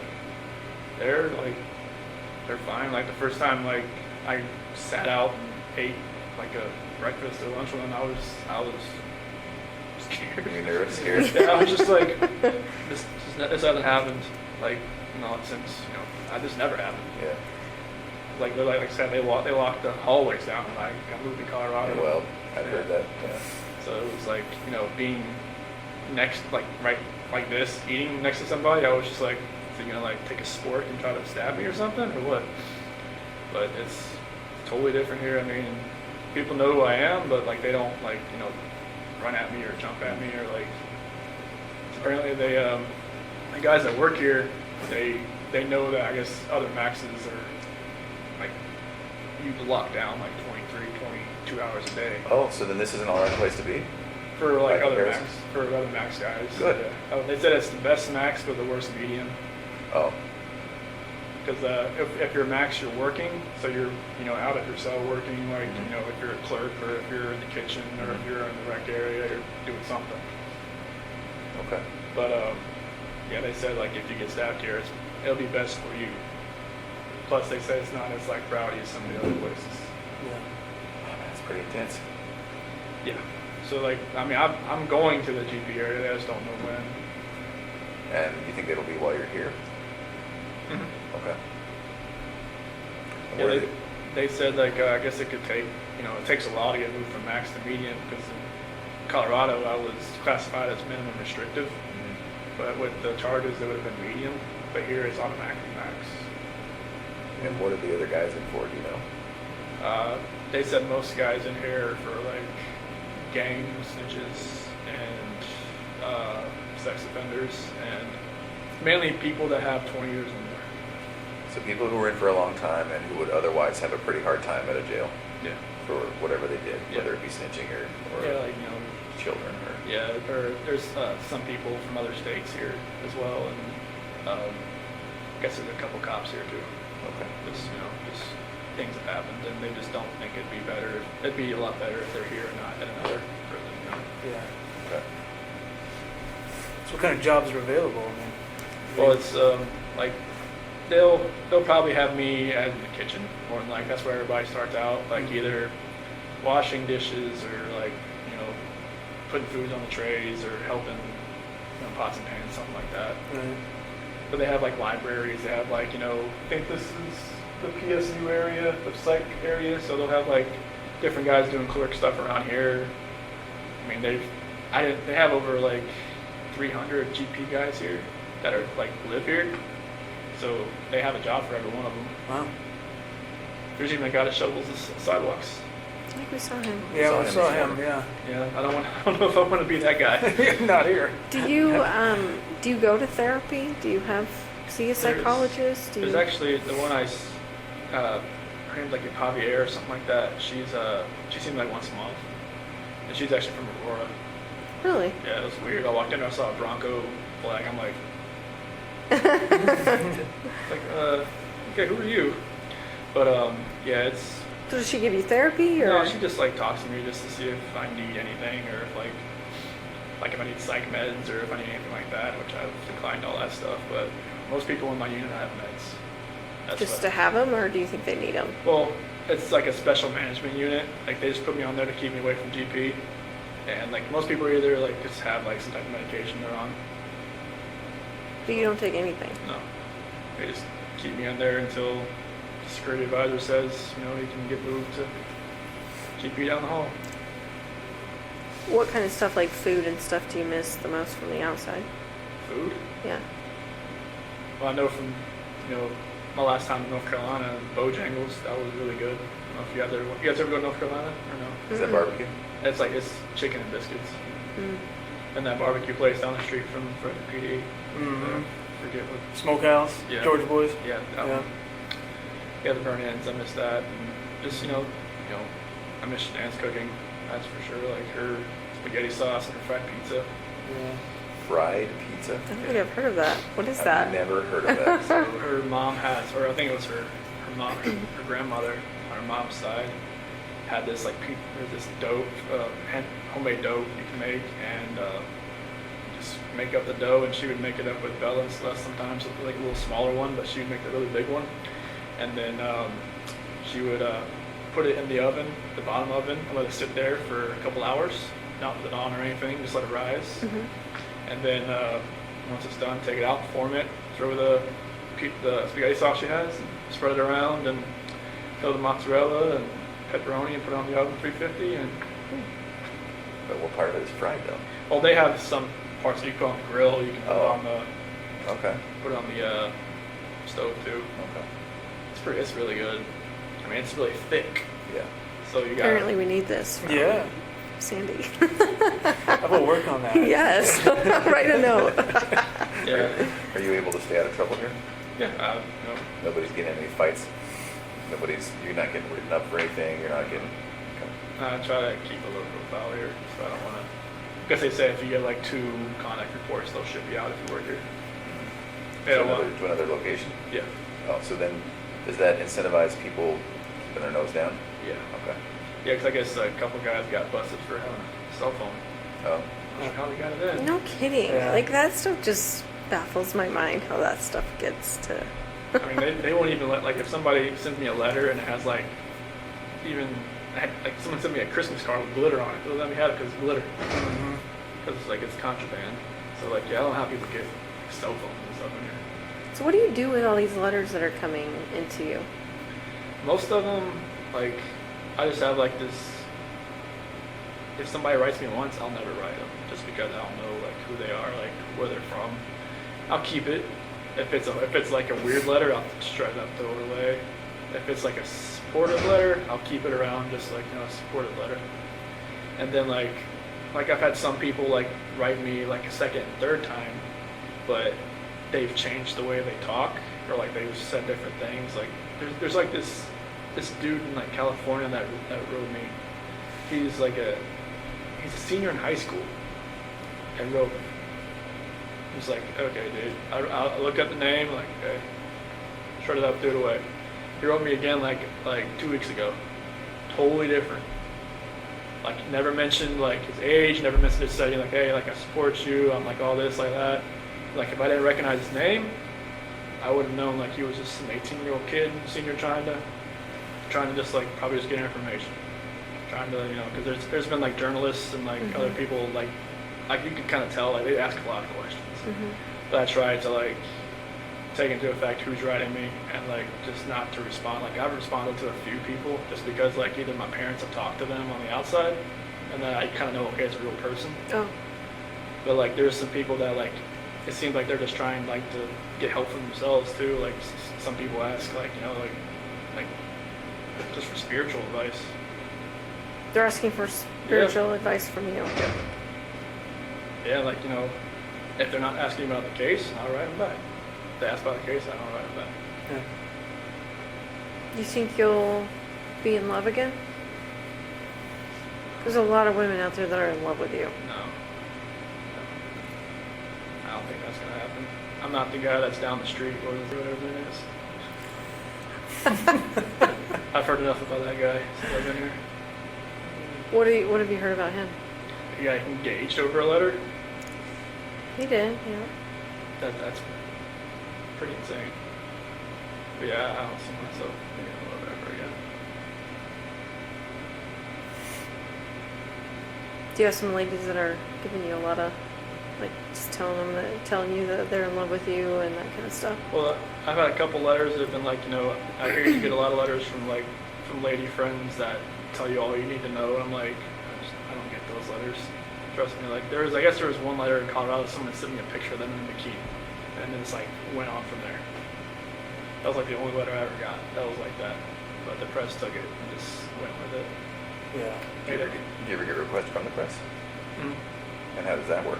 Just tear it up, throw it away. Oh, so are you personally are declining? Well, I don't like, you know, write it back. Would they allow you to talk with them? Would they allow men here to talk with you? I don't know. I guess some stations have asked to come in here and talk to me, but they have told them no. Oh. But I've gotten letters from like, you know, Denver stations and whatnot wanting to talk to me. And then quotation marks off the record. I'm like, yeah, right. Okay. Anything I write. Yeah, you're right. Yep. So yeah, I just tear it up, throw it away. Have you thought about, like, writing a book or anything like that? No, that's, you know, nothing like that. What do you- My mom and dad have been, sorry, what was it? No, go ahead. My mom and dad are saying maybe you should like write down like how you feel or like, you know, how you've been dealing with this type thing. Just write it down and that would be my story. But I'm just like, I'm not writing a book.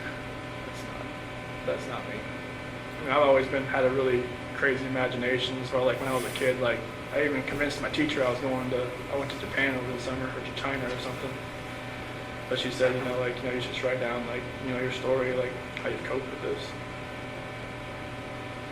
Why did you convince your teacher you had gone to another country? It was just like what you did over the summer, and I was like, oh, I went to China. I just started writing. And she actually believed it. I was really convincing. So Well, you're a smart dude. Yeah. it was, and they, like, parent-teacher conference said, so how was China? What? Nope. So earlier you were talking about how this experience you're gonna want to help people. What do you mean by that? So like there's a couple letters that I've gotten. Like this one girl, she's in like an abusive relationship and she just can't find a relationship like with God. And like I never read the Bible before all this. Like in Weld County, I read it because you know Right. in the segregation hole there, it was like that was the only book I got. And I was like, okay. I read it cover to cover, and I never thought I could, being how many pages were in the Bible, but Right. it stuck with me, and like I've been reading it more and more here. Like I got a different version here. I've just been reading it and just writing down like a couple scriptures a day, like to give to my mom and dad, and they've been like making a little journal and stuff like that. And my Uncle Johnny and his wife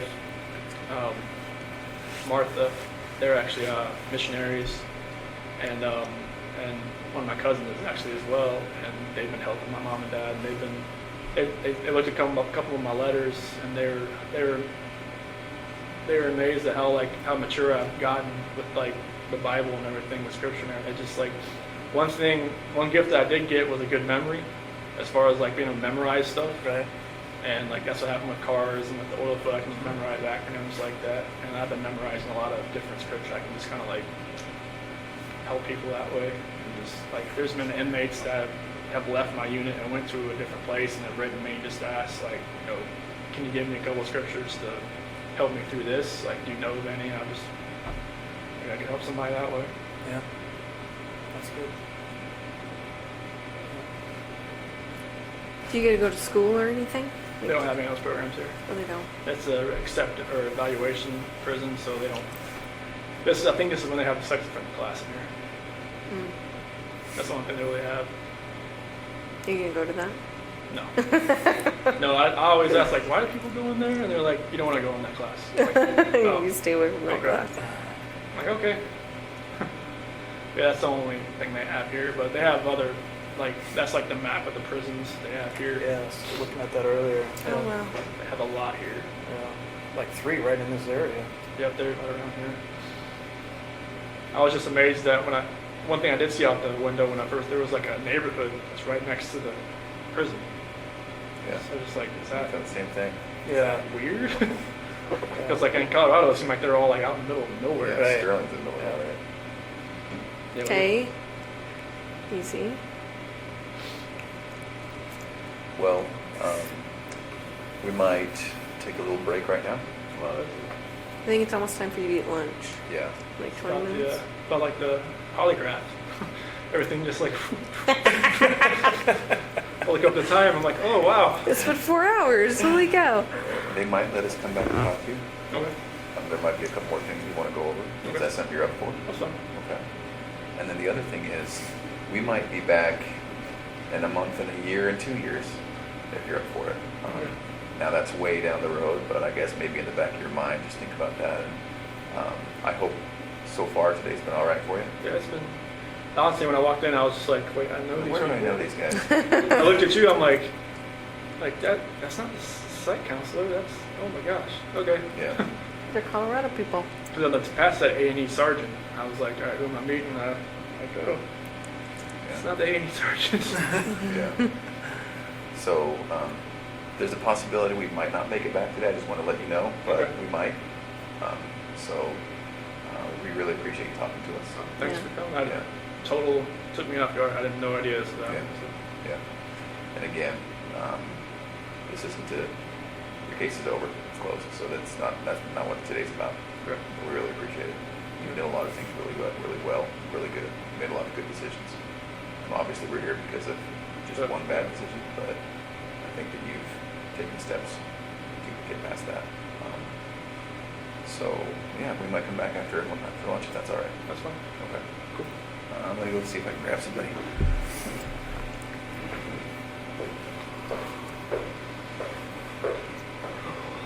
What airport are you guys flying to? Yeah. I think I had the better drive. I think you probably did too. Mine was like 50 minutes. Theirs was like 2 hours. Yeah. It was snowing. snow, It's pretty The nasty lake out there. effect. Yeah, the wind's blowing. Not like wind like Colorado then? So it's a hell of a lot colder. Yeah. Well, and yeah, the roads aren't getting cleared like they would get cleared in Colorado. I think they just have so much. Yeah, you it know, just that- comes in and just dumps. Yeah. Colorado just melts within a couple hours Right. here. Just, honestly, I haven't seen it melt here since I got Well, that's the here. thing. Everyone's Yeah, it's houses are just piles. piled, you know, like, oh, it's the next snow, and they just pile it on top. So it doesn't look like anything melts. No. Which is the problem. So. Yeah. Okay.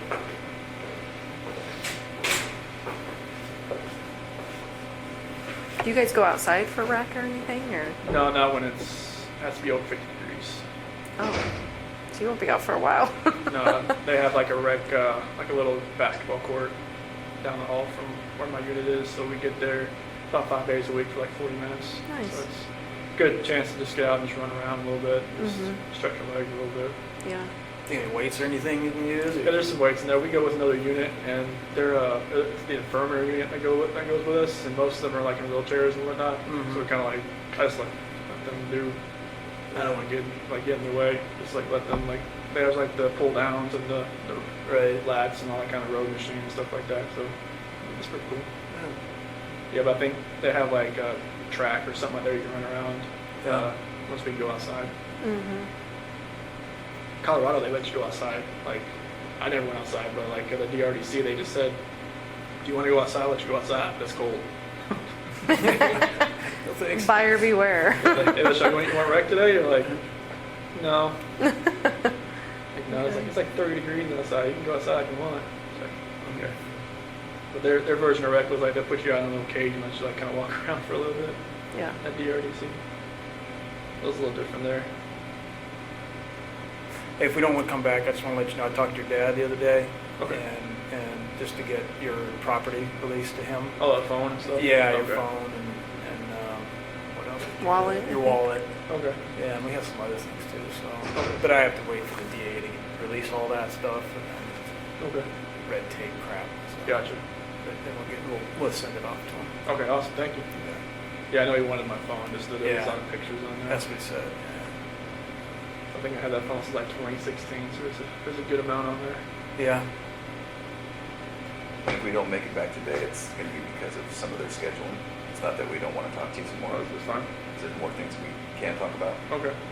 But if we don't make it back, that's why. Okay. Yeah, it's a holiday, so I figured they'd be pretty much open. Yeah. Yeah. So I didn't see many people walking through the hallways when I came down here. Usually there's a ton. Of visitors or what? No, just a ton of people, just like workers walking up and down. Did seem I pretty see. sparse. Yeah, it did seem sparse, didn't it? Mm-hmm.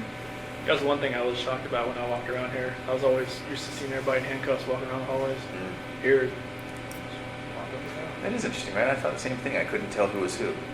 Yeah, it's like You can't necessarily you tell. you see the red tag, it's like an inmate, but it's somebody else. It's somebody who works here, Oh. or like somebody that's like actual civilian that works here. So then you're not in shackles and handcuffs that often? I haven't been since I got here. You're kidding. Huh. That's why I was amazed. I was like, when the guy took me in the hallway, I was like, anything? No, just keep walking. Yeah. That's my psych counselor was saying. This isn't max when she first got here. Like no, it's like max or something. Mm. They just like if you want to act up, they'll If you put want you to in. abuse it, you'll earn those shackles back. Oh yeah, they'll put you in handcuffs, take you to the hole, Yeah. Yeah. and then they'll ship you out of here. They have a solitary here? Oh yeah, they'll strap you out to the bed. Oh, yeah? Yeah. Jeez. You can't move. Yeah. A reminder of, yeah, behave, right? Yeah, it's like don't Not that you don't need it, don't but- pass food, don't pass anything that's not yours. Otherwise, you're gonna. Do you get to buy like commissary and stuff? It's different here. It's like a bubble sheet instead of like Colorado is like a little touch screen you can do. Uh-huh. But here it's like a little Scantron. You send it off to like Missouri, and it's the same company, but it just takes longer to get here. Mm. Yeah, just Like what kind of stuff can you buy? like ramen soup and peanut butter and oatmeal, like lemonade mix, stuff like that. So I usually just get the oatmeal and the ramen soup. Do your parents put money on your books then? Yeah, I'm not sure how like that restitution stuff's gonna work. I'm sure like that'll like whoever sent me money on the canteen will probably like it'll take a little bit of it too. Oh yeah. His rights here. Okay. He's ready. Yeah. Alright. Thank you. Thank you, Chris. All right, thank you. All right.